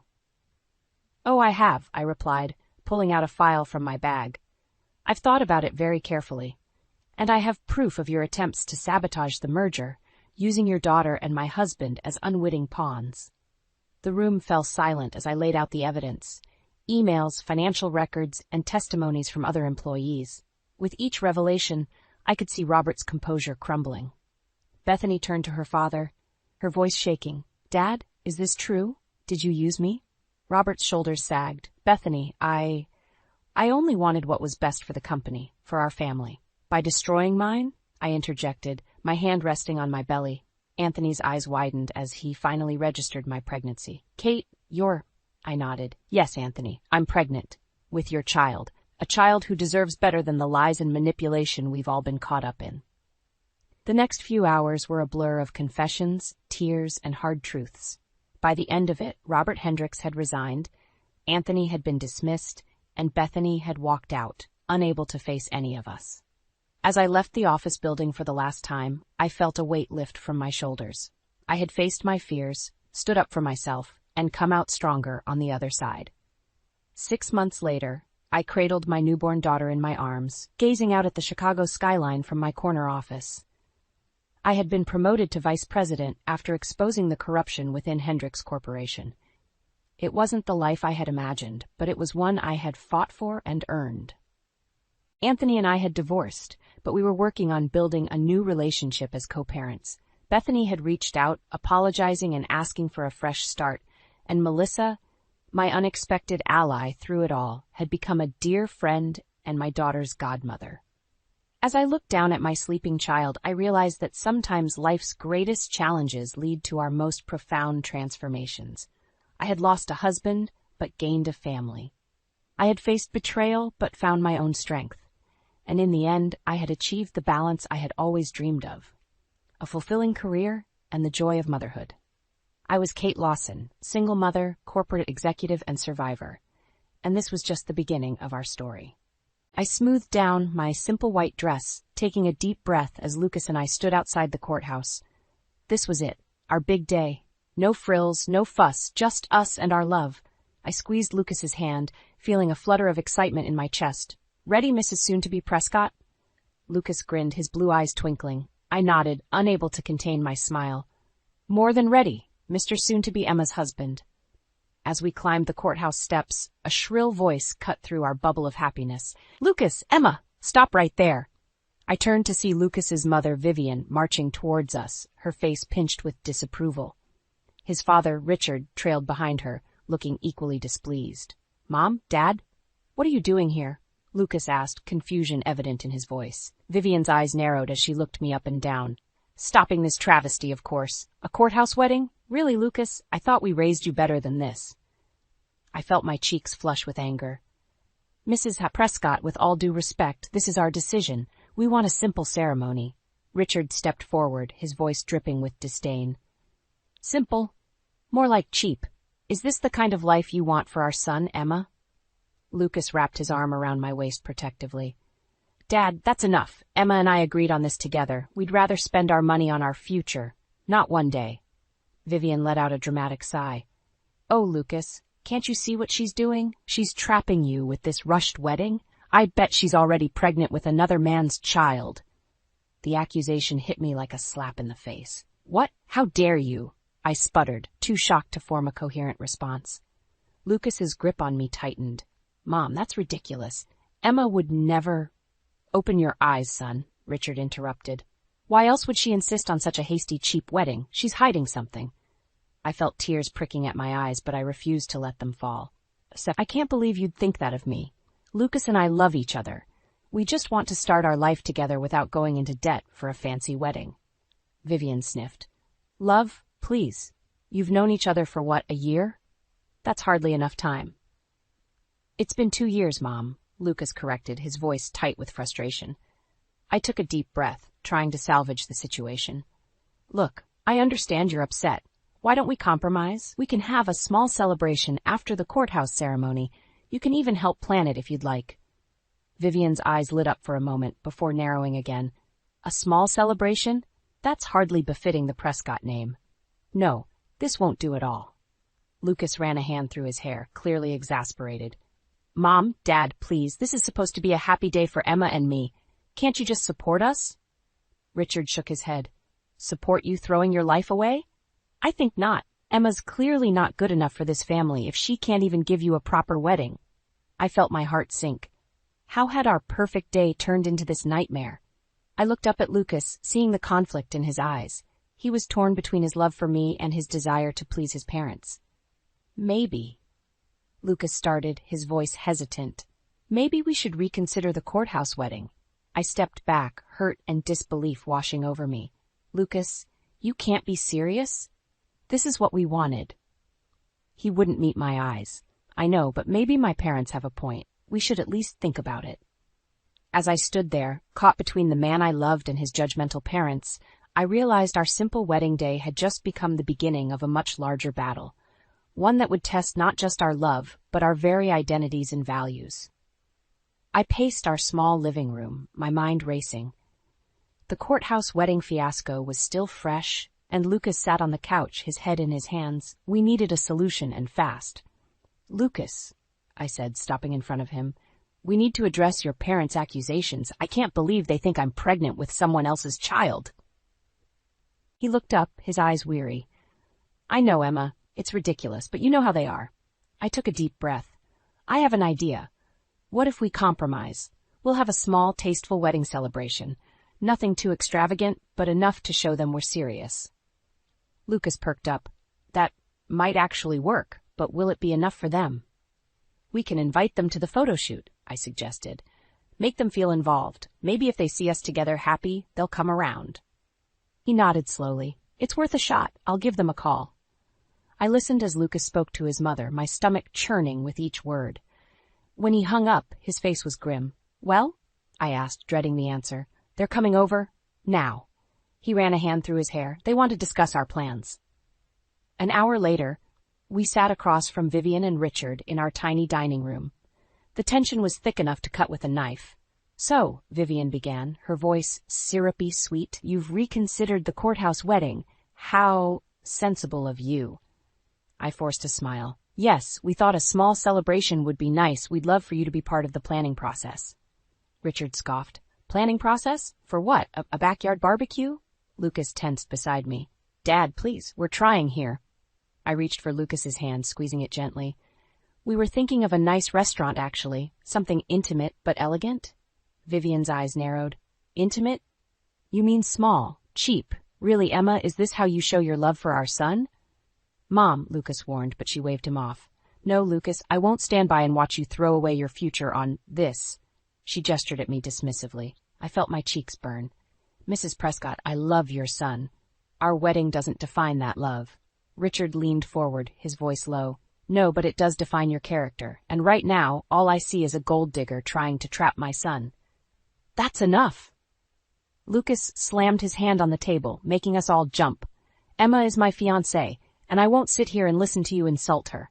A tense silence fell over the room. I took a deep breath, trying to salvage the situation. Look, we want you to be part of this. Why don't you come to the photo shoot? You can see for yourself how happy we are.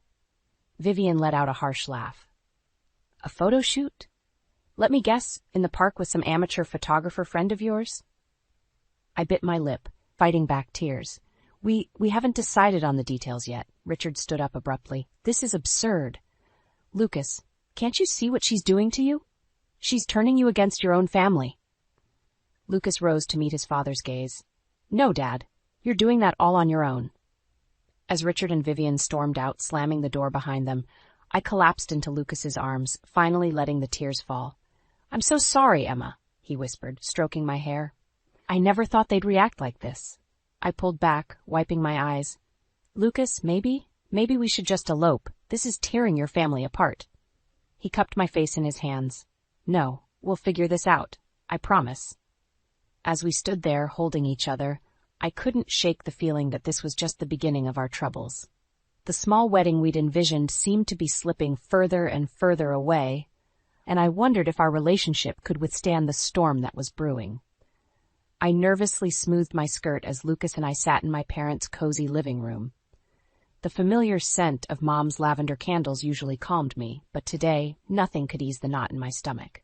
Honey, are you sure about this courthouse wedding? Mom asked, her brow furrowed with concern. It seems so impersonal. Dad leaned forward, his kind eyes meeting mine. We support you, Pumpkin, but is this really what you want? I glanced at Lucas, who squeezed my hand reassuringly. We thought it was, I began, but after everything with Lucas's parents. They were horrible to Emma, Lucas interjected, his voice tight with anger. Accused her of being pregnant with another man's child, called her a gold digger. Mom gasped. They didn't. I nodded, fighting back tears. They did. We tried to compromise with a small celebration, but they shot that down too. Dad's face darkened. That's unacceptable. No one treats my daughter that way. We know, Dad, I said quickly, not wanting to escalate the situation further. That's why we're here. We need advice. Mom reached out, patting my knee. Well, sweetie, I understand wanting to keep things simple, but a small ceremony doesn't have to mean a courthouse. Lucas perked up. What do you mean? Why not have an intimate wedding here? Mom suggested. We could set up the backyard, invite close family and friends. It would be personal and meaningful. I felt a spark of hope ignite in my chest. That actually sounds perfect. Dad nodded approvingly. And it wouldn't break the bank. Win-win. Lucas and I exchanged glances, a silent conversation passing between us. Finally, he smiled. I think we've found our solution. As we ironed out the details, I felt the weight lifting from my shoulders.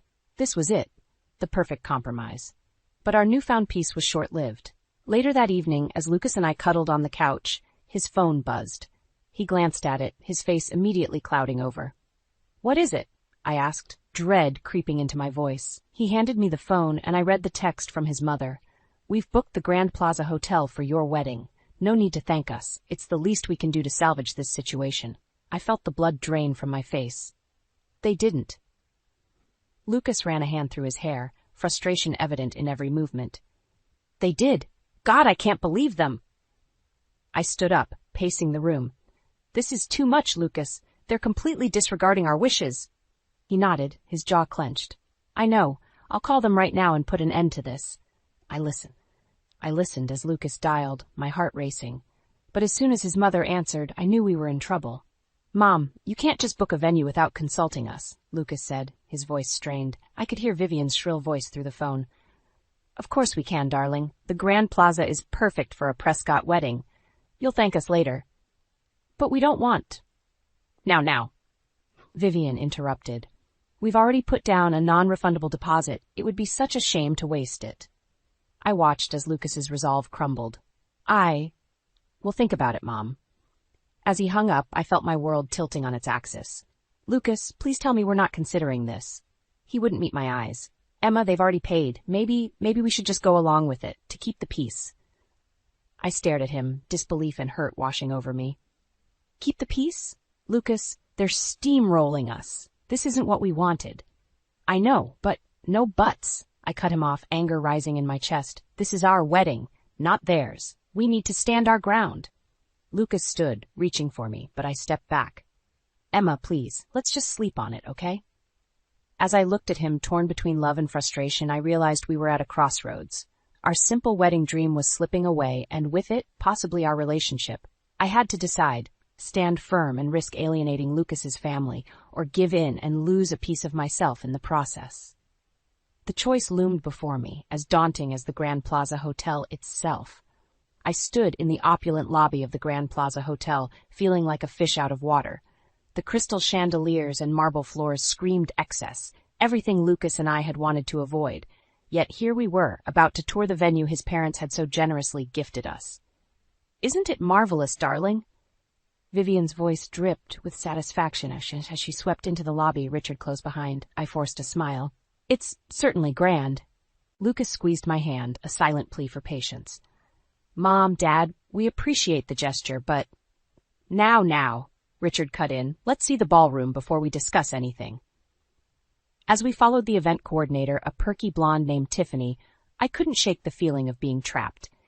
Each step deeper into the hotel felt like another nail in the coffin of our simple wedding dreams. The ballroom was a spectacle of gilt and grandeur. Tiffany's voice faded into background noise as she rattled off seating capacities and catering options. All I could focus on was the growing pit in my stomach. Emma? Lucas's voice snapped me back to reality. What do you think? I looked around, seeing the expectant faces of Lucas, his parents, and Tiffany.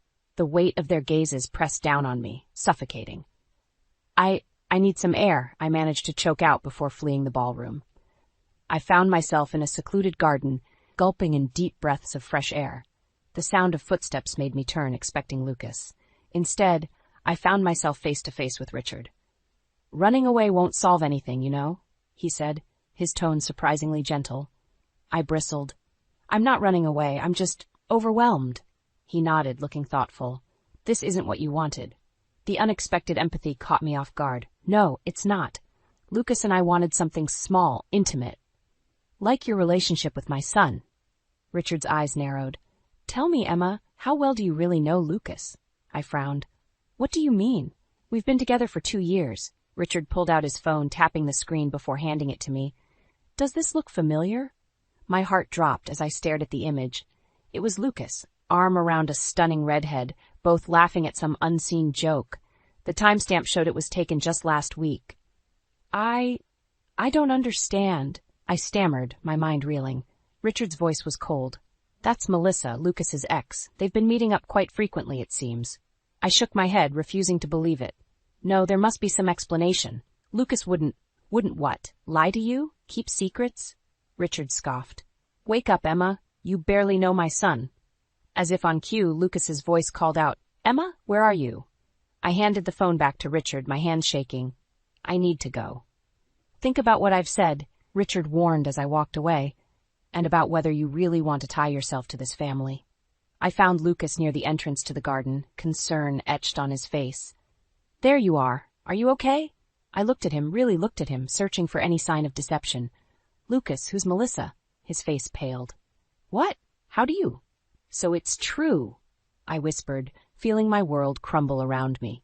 Lucas reached for me, but I stepped back. Emma, please, it's not what you think. Let me explain. But I was already moving, pushing past him and Vivian, who had just appeared looking confused. I couldn't breathe, couldn't think. I just knew I had to get out of there. As I burst out of the hotel into the busy street, I realized I was at a crossroads. I could confront Lucas, demand answers, and potentially salvage our relationship. Or I could walk away, protect my heart, and say goodbye to the future we'd planned. The choice loomed before me, as daunting as the Grand Plaza itself. With tears blurring my vision and Lucas's calls fading behind me, I took a deep breath and made my decision. I stood in the bridal boutique, surrounded by a sea of white tulle and satin. Vivian's voice grated on my nerves as she flitted from dress to dress, each more extravagant than the last. "Oh, Emma, darling, you simply must try this one." She thrust a monstrosity of beads and ruffles at me. I forced a smile. "It's something, Mrs. Prescott, but I was thinking of something simpler." Vivian's face fell. "Simple? But dear, this is your big day. You want to look like a princess, don't you?" Before I could respond, my phone buzzed. It was a text from Lucas. "How's it going? Mom behaving?" I sighed, typing back, "Define behaving. Emma?" My mother's gentle voice cut through my thoughts. "Are you okay?" I nodded, not trusting my voice. The truth was, I was far from okay. Ever since the Grand Plaza incident and the revelation about Melissa, things had been strained between Lucas and me. We'd talked it out. Apparently Melissa was just an old friend he'd run into, but doubt still gnawed at me. "Well, if you won't try on that lovely gown, at least consider this one," Vivian insisted, presenting another over-the-top dress. I felt my patience snap. "Mrs. Prescott, I appreciate your input, but this is my wedding. I'll choose my own dress." The boutique fell silent. Vivian's eyes narrowed. "I'm only trying to help, dear. After all, we want you to look your best. God knows you need all the help you can get." "Mom," Lucas's sister, Sarah, gasped. But Vivian wasn't done. "Really, Emma, I don't understand why you're being so difficult. We're giving you a dream wedding. The least you could do is show some gratitude." I felt tears pricking my eyes. Gratitude? For what? For completely disregarding our wishes? For insulting me at every turn? Now, my mother tried to intervene, but I was on a roll. "You've criticized every decision we've made. You've questioned my character, my intentions, even my love for Lucas. And now you're trying to force me into a dress I hate for a wedding I never wanted." The boutique was dead silent. Vivian's face had turned an alarming shade of red. "Well, I never. If this is how you truly feel, perhaps you're not the right person for my son after all." "That's enough." A new voice cut through the tension.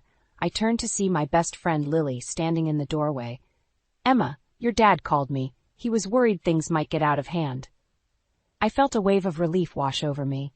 Lily had always been my rock, and right now, I needed her more than ever. "I think we all need to take a step back," Lily continued, her calm voice a balm to my frayed nerves. "This is supposed to be a happy time, not a battlefield." Vivian huffed. "And who might you be?" "I'm the maid of honor," Lily replied coolly. "And I'm here to remind everyone that this day is about Emma and Lucas, not anyone else's expectations." As Lily's words sank in, I felt a sudden clarity. This wasn't just about the dress or the venue.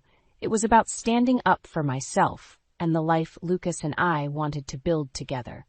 I turned to Vivian, my voice steady. "Mrs. Prescott, I love your son, but I won't let you or anyone else dictate how we celebrate that love. If you can't accept that, then maybe we shouldn't have a big wedding at all." The silence that followed was deafening. I could see the shock on everyone's faces, feel the weight of my words hanging in the air. But for the first time in weeks, I felt like I could breathe. As I stood there, surrounded by discarded dresses and stunned faces, I realized I'd reached a turning point. The next move I made would define not just our wedding, but the entire future of my relationship with Lucas and his family. The choice loomed before me, as daunting as walking down the aisle itself. But this time, I was ready to face it head-on. I stood in the lavish dining room of the Prescott mansion, my hands shaking as I faced Lucas's parents. The tension in the air was thick enough to cut with a knife. Lucas stood beside me, his jaw clenched, ready for another confrontation. "I think we need to talk," I said, my voice steadier than I felt. Richard Prescott leaned back in his chair, eyeing me with disdain. "About what exactly? How you're tearing this family apart." I took a deep breath, steeling myself. "No, about how you've been treating me, treating us, since the moment Lucas and I got engaged." Vivian scoffed. "Treating you? We've given you everything, a beautiful venue, a designer dress."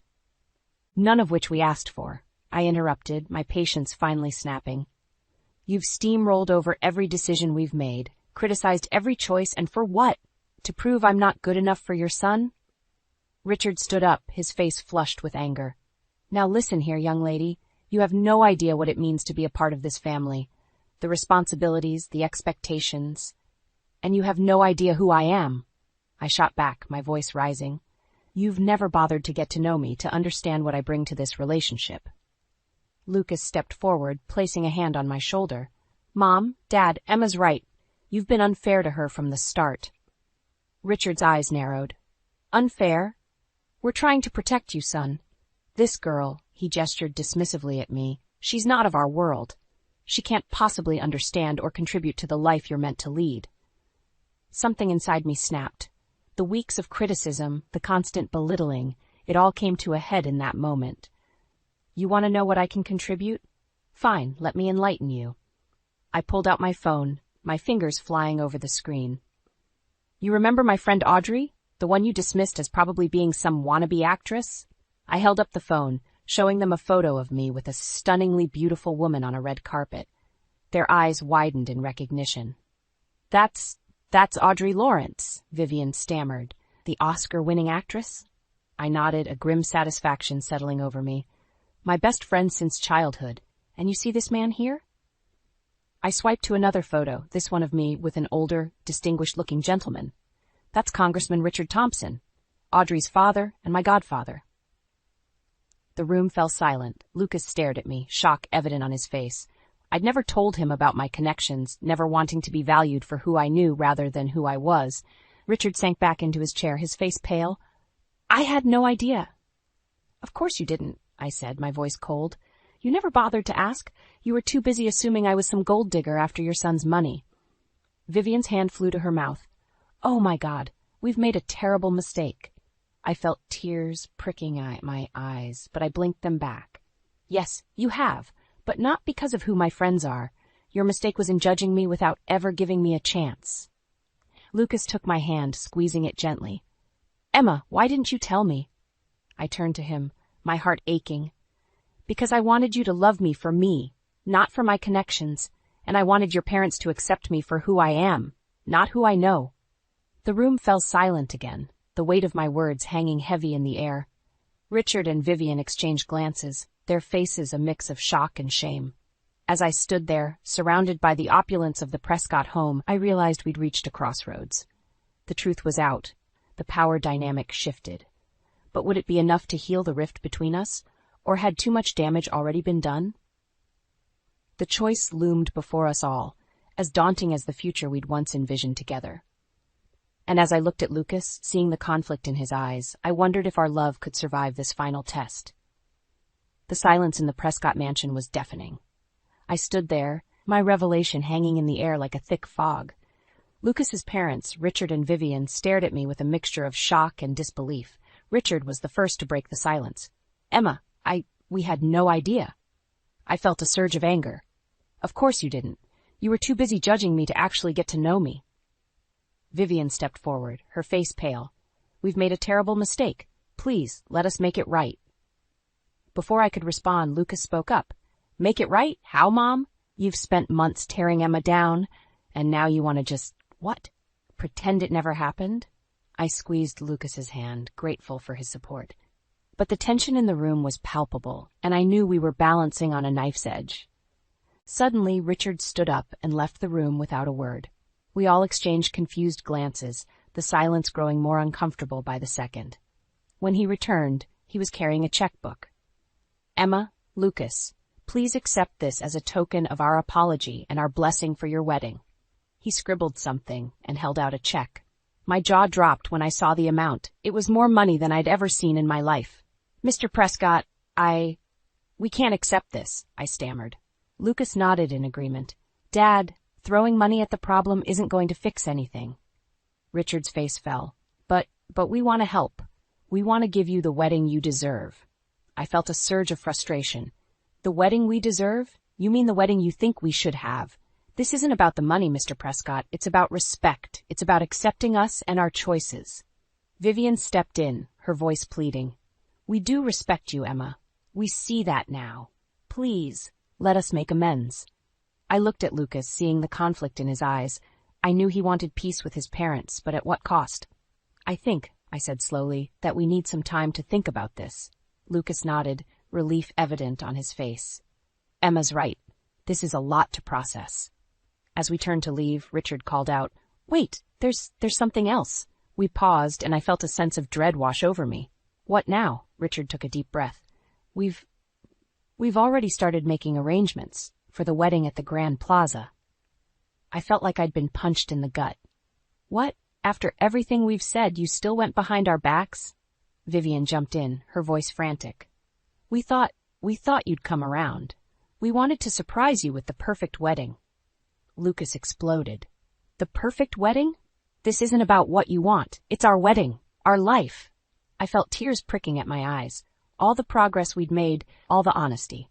And we were right back where we started. "I can't do this," I whispered, my voice breaking. "I can't keep fighting this battle." Lucas turned to me, his face etched with concern. "Emma," I shook my head, stepping back. "I need some air. I need to think." As I rushed out of the mansion, I could hear Lucas calling after me, his parents' voices joining in a cacophony of apologies and explanations. But I couldn't face any of them right now. Standing on the manicured lawn, I felt lost. The wedding we'd dreamed of seemed further away than ever. And now, with this grand gesture from Lucas's parents, I felt more conflicted than ever. Did I fight for our original vision? Did I accept their apology and the lavish wedding they wanted to give us? Or did I walk away from it all?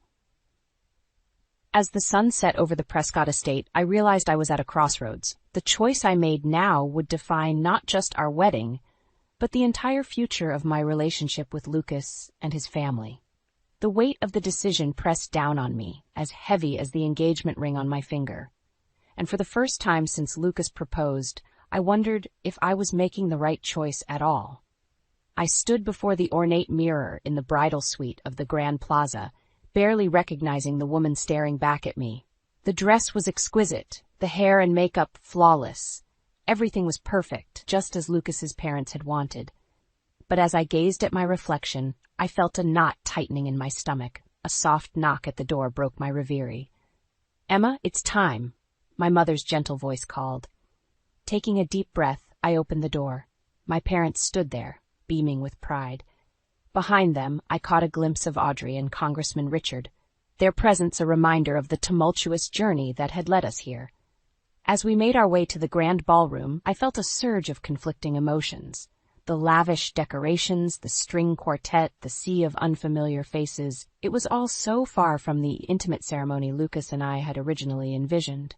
At the entrance, I paused, my heart racing. Through the crowd, I spotted Lucas at the altar, looking dashing in his tuxedo. Our eyes met, and for a moment the world fell away. This was it. This was our moment. But as I took my first step down the aisle, I felt a hand on my arm. I turned to see Vivian, Lucas's mother, her eyes brimming with tears. "Emma, wait," she whispered, urgently. We need to talk to you and Lucas. Now." Confused and slightly annoyed, I allowed her to lead me to a small antechamber off the main hall. Lucas joined us, concern etched on his face. Richard stood there, looking uncharacteristically nervous. "What's going on?" Lucas demanded. "The ceremony is about to start." Richard cleared his throat. "Son, Emma, we owe you both an apology. A real one this time." Vivian nodded, her voice thick with emotion. "We've been so caught up in our own expectations that we lost sight of what truly matters, your happiness." I felt a glimmer of hope. "What are you saying?" Richard took a deep breath. "We're saying that if you want to call this off, the big wedding, the lavish reception, we'll understand. More than that, we'll support you." Lucas and I exchanged stunned glances. After all the conflict, all the compromises, were they really offering us a way out? "But what about the guests? The expense?" I asked, my mind reeling. Vivian smiled softly. "None of that matters if it's not what you truly want. We've learned that the hard way." In that moment, looking at Lucas, I knew what we had to do. We'd lost sight of what was truly important, but it wasn't too late to reclaim it. Hand in hand, we walked back into the ballroom. The music swelled, and all eyes turned to us. But instead of proceeding down the aisle, we stopped. Lucas cleared his throat. "Friends, family, we can't thank you enough for being here today, but Emma and I have realized something important." I squeezed his hand, finding my voice. "We've been so caught up in planning the perfect wedding that we forgot what really matters. our love and our commitment to each other. A murmur rippled through the crowd. I saw confusion on some faces, understanding on others. So, Lucas continued, if you'll indulge us, we'd like to do things a little differently. What followed was unlike any wedding I could have imagined. We exchanged vows right there, in the middle of the ballroom, surrounded by a circle of our closest family and friends. The rest of the guests became witnesses to a moment of pure, unscripted love. As we sealed our vows with a kiss, I caught sight of Lucas's parents. They were beaming, tears streaming down their faces. In that moment, I knew that the rift that had divided us was finally beginning to heal. The reception that followed was a joyous blend of elegance and intimacy. As Lucas and I moved among our guests, I felt a sense of peace I hadn't experienced in months. Later, as we shared our first dance, Lucas whispered, "Are you happy, Mrs. Prescott?" I looked into his eyes, seeing our future reflected there, more than I ever thought possible. As we twirled under the sparkling chandeliers, I realized that sometimes the perfect ending isn't about having everything go according to plan. It's about finding beauty in the imperfections, strength in the struggles, and love in the most unexpected places. Our journey had been far from smooth, but standing there in Lucas's arms, surrounded by the people we loved, I knew that every twist and turn had led us exactly where we were meant to be. I stood in the kitchen, my hands trembling as I gripped the edge of the granite countertop. The muffled voices of my husband Joe and his mother Helen drifted from the study, their hushed tones only amplifying my growing unease. I shouldn't be eavesdropping, but something in my gut told me I needed to hear this. "Mom, I know it's a big change, but Claire will understand." Joe's voice carried through the door. "We have plenty of room, and it'll be good for all of us." My breath caught in my throat. What would I understand? Helen's reply was softer, but unmistakable. "I just don't want to be a burden, Joe. Are you sure Claire won't mind?" "Of course not," Joe assured her. "Besides, it's our house, too. Claire doesn't get to make all the decisions." I felt as if I'd been doused with ice water. Our house, the one I'd inherited from my parents, the one I'd lovingly maintained for decades. I pushed away from the counter, my mind reeling. The study door opened, and I scrambled to look busy, grabbing a dish towel and wiping down the already spotless counter. "Claire, honey?" Joe called out. "Can you come here for a second?" I took a deep breath, steeling myself before turning to face them. "What's going on?" I asked, fighting to keep my voice steady. Joe's smile was too wide, too forced. "Mom and I were just talking, and we have a great idea." Helen stood slightly behind him, her eyes darting nervously between us. I'd always thought we had a good relationship, but now I wasn't so sure. "Oh," I said, arching an eyebrow. "And what might that be?" Joe reached out to take my hand, but I subtly shifted away. His brow furrowed slightly before he continued. "Well, you know Mom's been having a hard time managing that big house on her own since Dad passed." I nodded, a knot forming in my stomach. "We were thinking," Joe went on, "that it might be nice if she moved in with us for a while, just until she figures out her next steps."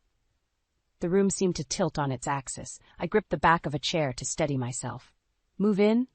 I repeated, my voice sounding distant to my own ears. "Here?" Helen stepped forward, her hands clasped tightly in front of her. "Oh, Claire, I don't want to impose. It's just that Joe thought." I cut in, unable to keep the edge from my voice. "And when exactly were you planning on discussing this with me, Joe?" His smile faltered. Well, I wanted to make sure Mom was on board first. I knew you'd be fine with it." "Did you?" I said, my tone icy. "Because, from where I'm standing, it sounds like you two have been planning this for a while without bothering to include me." Joe's face darkened. "Now, Claire, don't be like that. Mom needs our help." I turned to Helen, forcing myself to soften my expression. "Helen, I'm sorry, but this is a lot to take in. How long have you two been discussing this?" Helen glanced at Joe, her discomfort evident. "Well, we've been talking about it for a few weeks now. I told Joe we should wait, but—" "Weeks?" I interrupted, my composure cracking. "You've been planning this for weeks, and I'm just hearing about it now?" Joe stepped towards me, his voice low and urgent. "Claire, you're overreacting. It's not a big deal. Mom needs us, and we have the space." I took a step back, my hands clenched at my sides. "Not a big deal. This is my home, Joe. Our home. And you're making decisions about who lives here without even consulting me?" The tension in the room was palpable. Helen looked like she wanted to disappear, while Joe's jaw was set in that stubborn way I knew all too well. "I think," I said, fighting to keep my voice level, "that we all need some time to cool off and think about this. Helen, I'm sorry, but I need to speak with my husband alone." As Helen hurried out of the room, I turned to face Joe, my heart pounding. This wasn't just about Helen moving in. This was about trust, respect, and the realization that maybe I didn't know my husband as well as I thought I did. And I had a sinking feeling that this was only the beginning of our troubles. The sound of Helen's laughter drifted up the stairs, mingling with the aroma of her famous pot roast. I gripped my book tighter, trying to focus on the words, but they blurred before my eyes. It had been 3 weeks since Helen moved in, and already our home felt like it belonged to someone else. I heard Joe's heavy footsteps on the stairs. "Claire, dinner's ready." I took a deep breath, steeling myself for another meal of forced smiles and stilted conversation. "Coming," I called, setting my book aside. As I entered the dining room, Helen beamed at me from her seat next to Joe. "My seat." "Oh, Claire, I hope you don't mind, but I thought I'd try out my pot roast recipe. Joe always loved it when he was growing up." I plastered on a smile. "That's thoughtful of you, Helen. I'm sure it's delicious." Joe barely looked up from his plate. "Mom's pot roast is the best. You'll love it, Claire." I sat down, my appetite vanishing. "I'm sure I will." As we ate, Helen dominated the conversation, regaling us with stories of Joe's childhood. I pushed my food around my plate, feeling more like an outsider with each passing moment. "Oh, Joe," Helen said, patting his arm, "remember how you used to help me in the kitchen? Maybe you could start doing that again. Give Claire a break from all the cooking." I set my fork down with a clatter. "I enjoy cooking, Helen. It's not a chore for me." Helen's eyes widened. "Oh, I didn't mean to imply. I just thought with your busy schedule." "My schedule is fine," I said, my voice tight. "I manage just fine." Joe frowned at me. "Mom's just trying to help, Claire. No need to get defensive." I bit back a retort, choosing instead to take a long sip of water. The tension in the room was palpable. After dinner, I escaped to the kitchen, busying myself with dishes. Joe followed me in, his expression troubled. "What's going on with you lately?" he asked, leaning against the counter. "You've been so prickly." I scrubbed a plate with more force than necessary. "Prickly? Is that what you call it when I express an opinion in my own home?" Joe sighed. "Come on, Claire. Mom's just trying to fit in. Can't you make more of an effort?" I whirled to face him. "More of an effort? Joe, I've bent over backward trying to accommodate your mother, but it feels like she's taking over our home, and you're letting her." "That's ridiculous," Joe scoffed. "She's just being helpful." "Helpful?" I echoed. "Is that what you call rearranging my kitchen without asking, or changing our routines to suit her preferences?" Joe's face hardened. "She's my mother, Claire, and she needs us right now. I thought you'd understand that." I felt a surge of frustration. "Of course I understand that, but this is our home, Joe, our life, and lately it feels like I'm the outsider." Before Joe could respond, Helen appeared in the doorway. "Is everything all right?" I heard raised voices. Joe immediately softened his tone. "Everything's fine, Mom. Claire and I were just discussing some things." Helen's gaze darted between us. "Oh, I hope I'm not causing any trouble. Maybe I should start looking for my own place." "No," Joe said quickly. "You're not going anywhere, Mom. Claire's just having a hard time adjusting, that's all." I stared at him, stunned by his dismissal of my feelings. "I'm going for a walk," I said, my voice barely above a whisper. As I grabbed my coat and headed for the door, I heard Helen's voice behind me. "Oh, Joe, I feel terrible. Maybe I should talk to her." "Leave her be, Mom," Joe replied. "She'll come around. She always does." I stepped out into the cool evening air, fighting back tears. As I walked down our quiet street, I couldn't shake the feeling that I was losing not just my home, but my husband as well, and I had no idea how to fix it. I was in the middle of folding laundry when the doorbell rang. Grateful for any distraction from the monotony of household chores, I hurried to answer it. The moment I opened the door, my heart sank. There stood Nick, Joe's younger brother, looking disheveled and carrying a battered duffel bag. "Hey, sis," he said with a lopsided grin. "Surprise!" Before I could respond, Joe appeared behind me. "Nick, what are you doing here?" Nick's grin faltered. "What? No hello? For your little brother? I quit my job. Figured I'd come home for a while. Joe ushered him inside, and I felt my carefully maintained equilibrium shatter. As if having Helen here wasn't enough. Now this. You can't just show up unannounced, I said, trying to keep my voice level. We don't have room. Oh, don't be silly, Helen's voice chimed in as she bustled into the foyer. There's plenty of room. Nick can stay in the guest room. I whirled to face her. Helen, that's your room now, and we can't just... It's fine, Helen interrupted. I'll move to the den. It'll be cozy. Joe nodded, clapping Nick on the shoulder. See? Problem solved. I stood there, mouth agape, as they all moved past me into the living room. It was like I'd become invisible in my own home. Later that evening, I cornered Joe in our bedroom. We need to talk about this, I hissed. Nick can't stay here. We can't afford another mouth to feed, and you know how he is. Joe sighed, running a hand through his hair. Claire, he's family. We can't turn him away. Besides, it's only temporary. That's what you said about your mother, I retorted. And now look where we are. What's that supposed to mean? Joe's voice took on a dangerous edge. I took a deep breath, trying to calm myself. It means that our home is becoming a boarding house, and I don't have any say in it. It's my home, too, Joe snapped. And they're my family. Why are you being so selfish? His words hit me like a slap. Selfish? Is that what you think this is? Before Joe could respond, we heard a crash from downstairs, followed by Nick's muffled cursing. We rushed down to find Nick standing amidst the shattered remains of my grandmother's antique vase. The acrid smell of alcohol hung in the air. Oops, Nick said with a sheepish grin. My bad. I felt something snap inside me. That's it, I said, my voice shaking. Nick, you need to leave. Now. Joe stepped between us. Claire, calm down. It was an accident. An accident? I echoed incredulously. He's drunk, Joe, in our home. Nick's face darkened. Hey, I didn't ask to be here, you know. If you two hadn't sold the family home. We didn't have a choice, Joe shouted. Mom couldn't manage it anymore, and you weren't exactly offering to help. I watched in stunned silence as the brothers faced off, years of resentment bubbling to the surface. Boys, please, Helen pleaded, appearing from the den. Let's not fight. I turned to her, my patience finally at its end.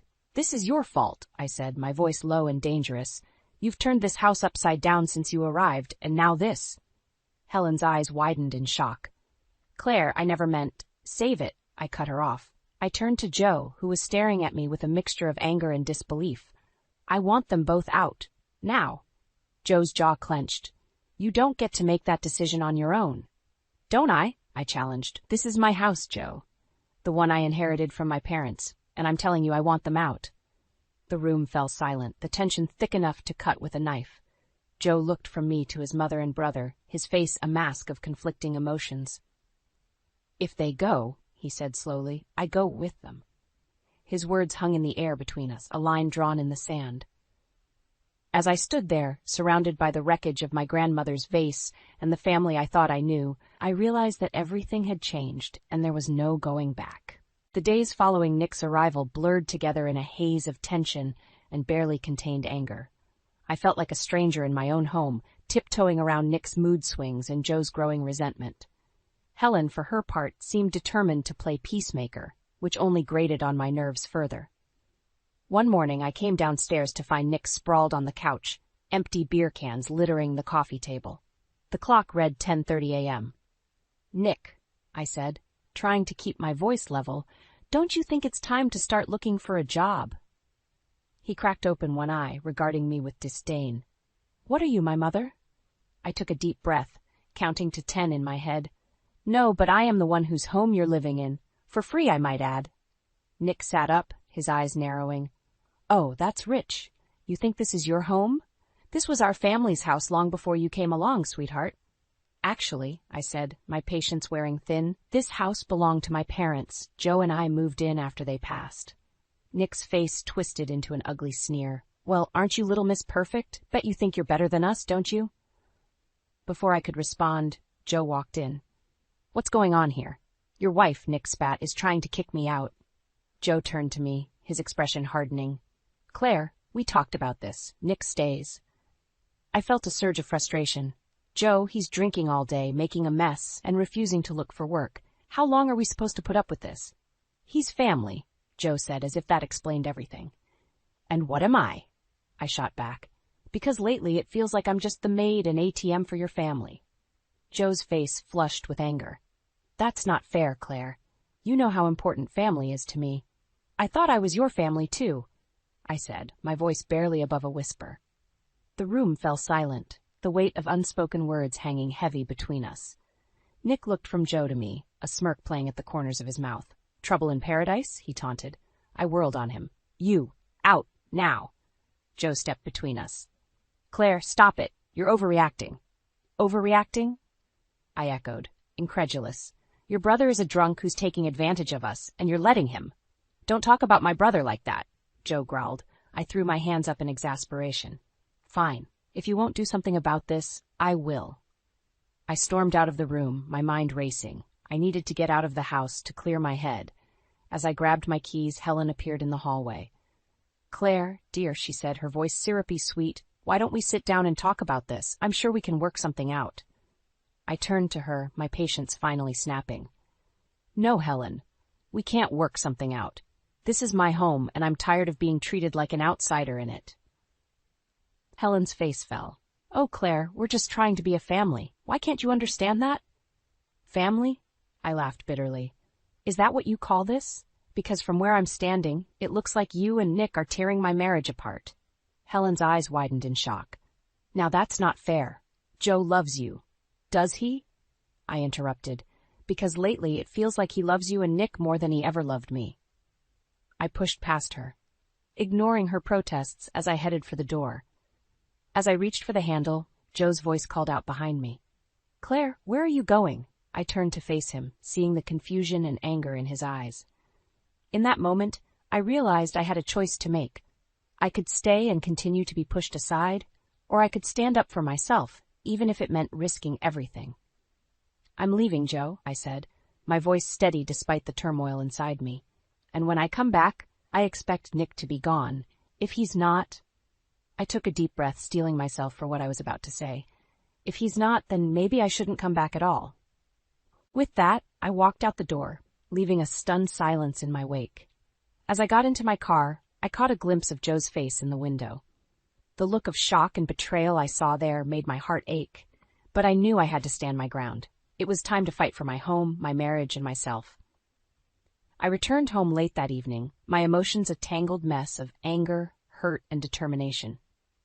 The house was quiet as I entered, but the acrid smell of smoke hit me immediately. My heart raced as I rushed through the rooms, calling out for Joe. I found him in the kitchen, scrubbing furiously at a blackened pot.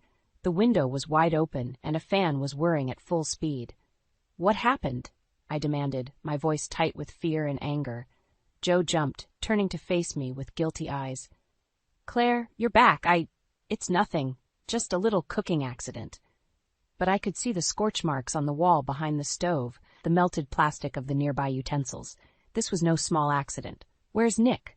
Where's Nick? I asked, my suspicion growing. Joe's hesitation told me everything. He went out for a bit, to clear his head. Joe, I said, my voice dangerously low, tell me the truth. What happened?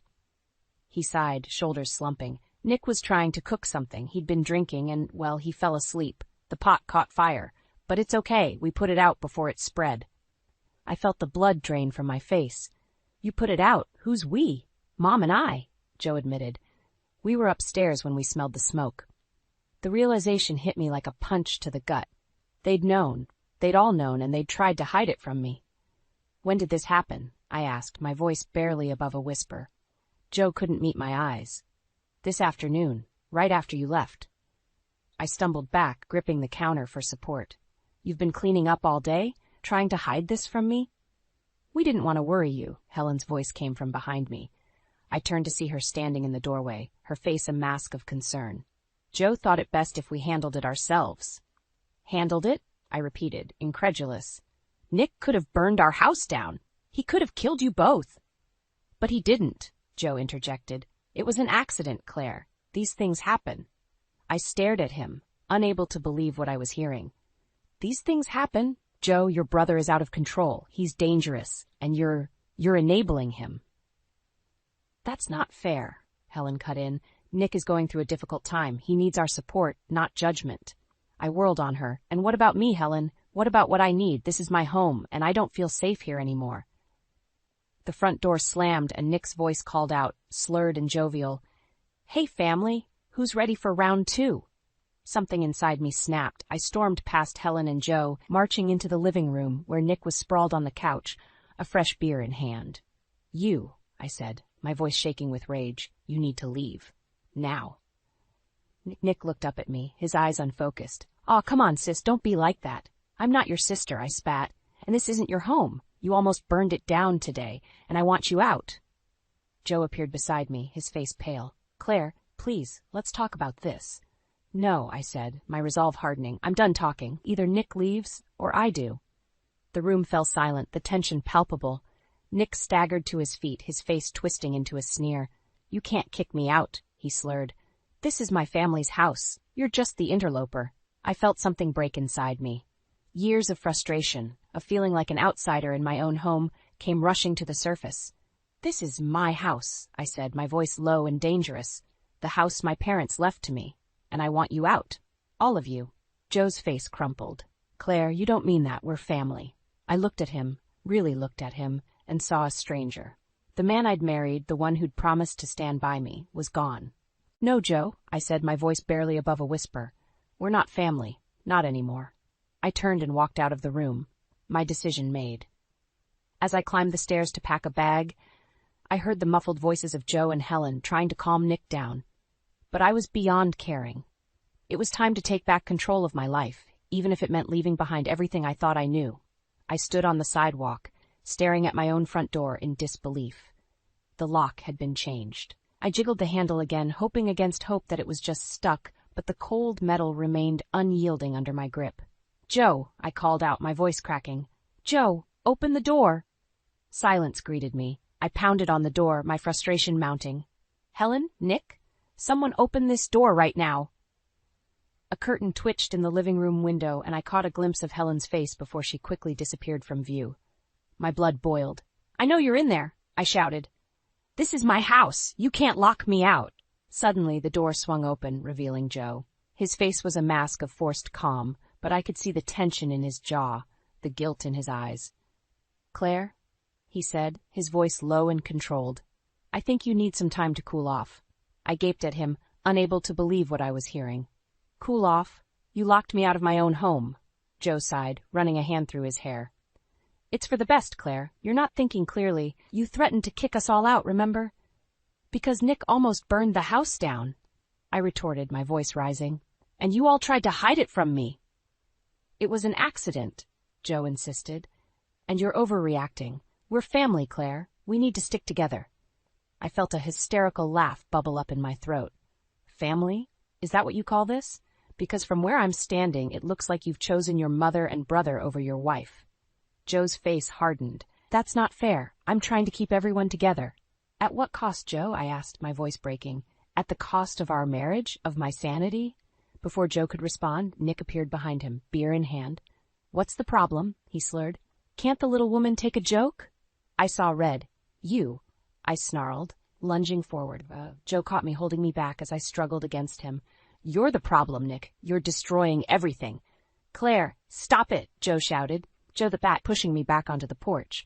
"This is exactly why you need to leave. You're out of control." I stumbled backward, shocked by the force of his push. As I regained my balance, I saw Helen appear in the doorway, her face a picture of false concern. "Oh, Claire," she cooed. "Why don't you go stay with a friend for a few days?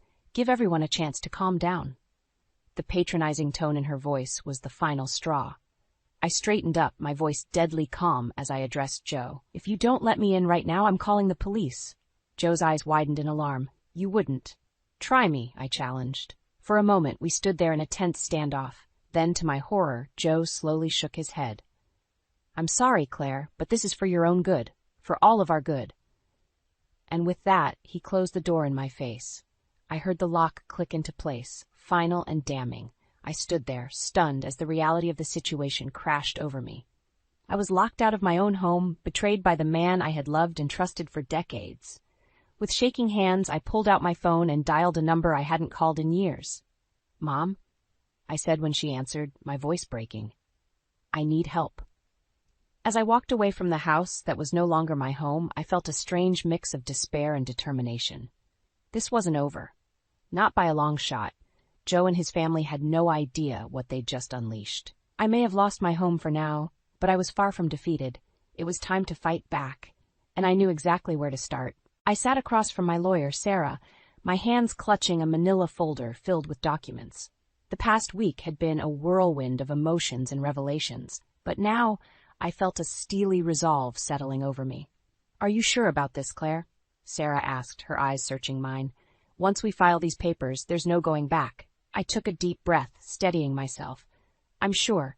It's time to take back control of my life," Sarah nodded, reaching for the divorce papers. As she began to file them, my mind raced back to the conversation I'd had with my mother just days ago.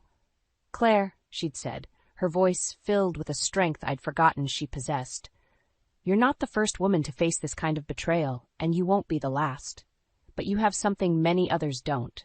That house is yours. Fight for it." Her words had ignited a fire in me, reminding me of the strong, independent woman I used to be, the woman I could be again. A knock on the office door jolted me back to the present. Sarah's assistant poked her head in. "Mrs. Thompson? There's a Joe Thompson here to see you. He says it's urgent."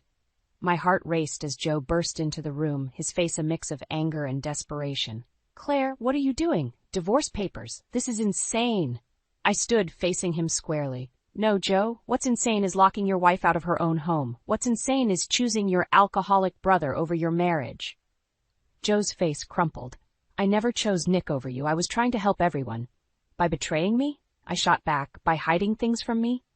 That's not how a marriage works, Joe." "Please," he begged, reaching for my hand. I pulled away. "We can fix this. Just come home." I shook my head, feeling a strange mix of sadness and strength. "It's not my home anymore, Joe. You made that clear when you changed the locks." Sarah cleared her throat, reminding us of her presence. "Mr. Thompson, I must advise you to leave. Any further communication should go through your lawyer." Joe's eyes widened as the reality of the situation sank in. "Lawyer? Claire, you can't be serious. That house, it's our home." "No," I said, my voice steady. "It's my home, the one my parents left to me, and I want it back." Joe stumbled backward as if I'd struck him. You're kicking us out?" "I'm reclaiming what's mine," I corrected him. "You, Helen, and Nick need to find somewhere else to live." The color drained from Joe's face. "But where will we go? Mom can't afford her own place, and Nick—" "That's not my problem anymore," I said, surprised by the firmness in my voice. "You made your choice, Joe. Now you have to live with it." As Sarah ushered a shell-shocked Joe out of the office, I felt a weight lift from my shoulders.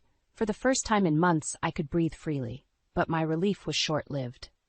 My phone buzzed with a text from my neighbor.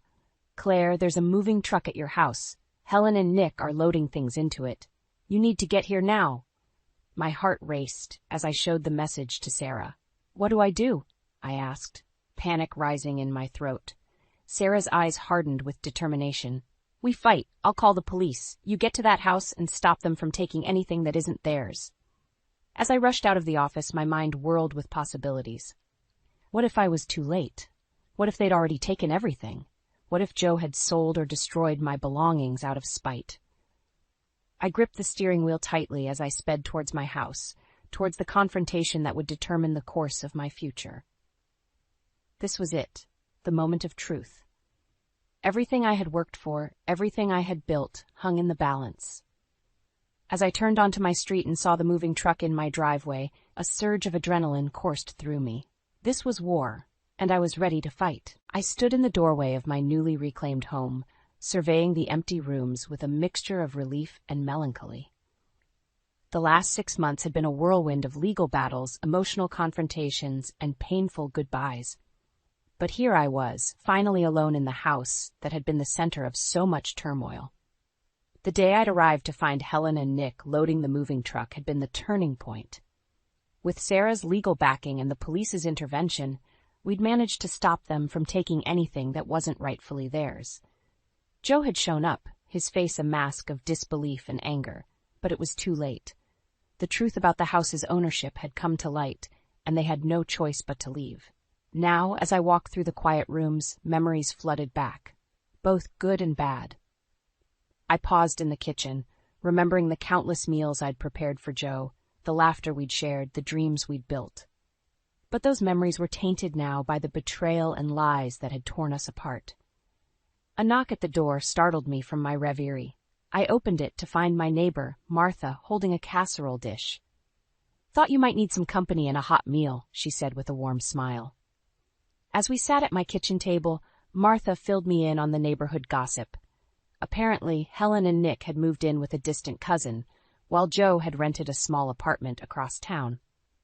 "Have you heard from any of them?" Martha asked gently. I shook my head. "No, and I don't expect to. It's better this way." Martha reached across the table, patting my hand. "You know, Claire, I've always admired your strength. Not many women our age would have the courage to start over like this." Her words struck a chord in me. Starting over. That's exactly what I was doing, wasn't it? The next morning, I woke with a sense of purpose I hadn't felt in years. I spent the day decluttering, donating items that held too many painful memories. As I worked, I felt lighter, as if I was shedding the weight of my past with each box I filled. Weeks passed, and slowly I began to rediscover myself. I joined a book club, took up painting classes, and even started volunteering at the local animal shelter. The house that had once felt like a prison now became my sanctuary, a place where I could heal and grow. One sunny afternoon, as I was leaving the courthouse after finalizing some paperwork, I quite literally bumped into someone. "I'm so sorry," a deep voice said. I looked up to see a distinguished-looking man with kind eyes and salt and pepper hair. "Are you all right?"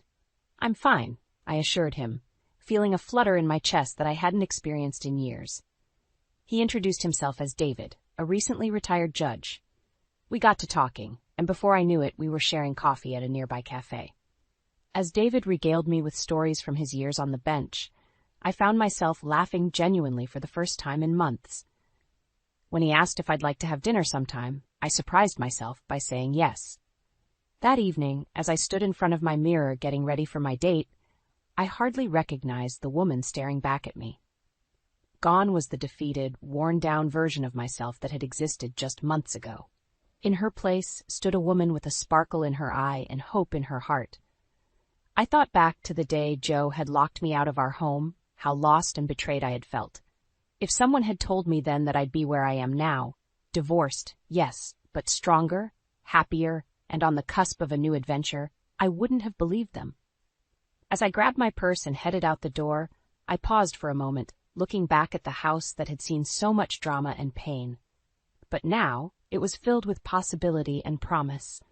I had reclaimed not just my home, but myself. With a smile, I locked the door behind me and stepped out into the warm evening air. The future was uncertain, but for the first time in years, I was excited to see where it might lead. My story wasn't over. In many ways, it was just beginning.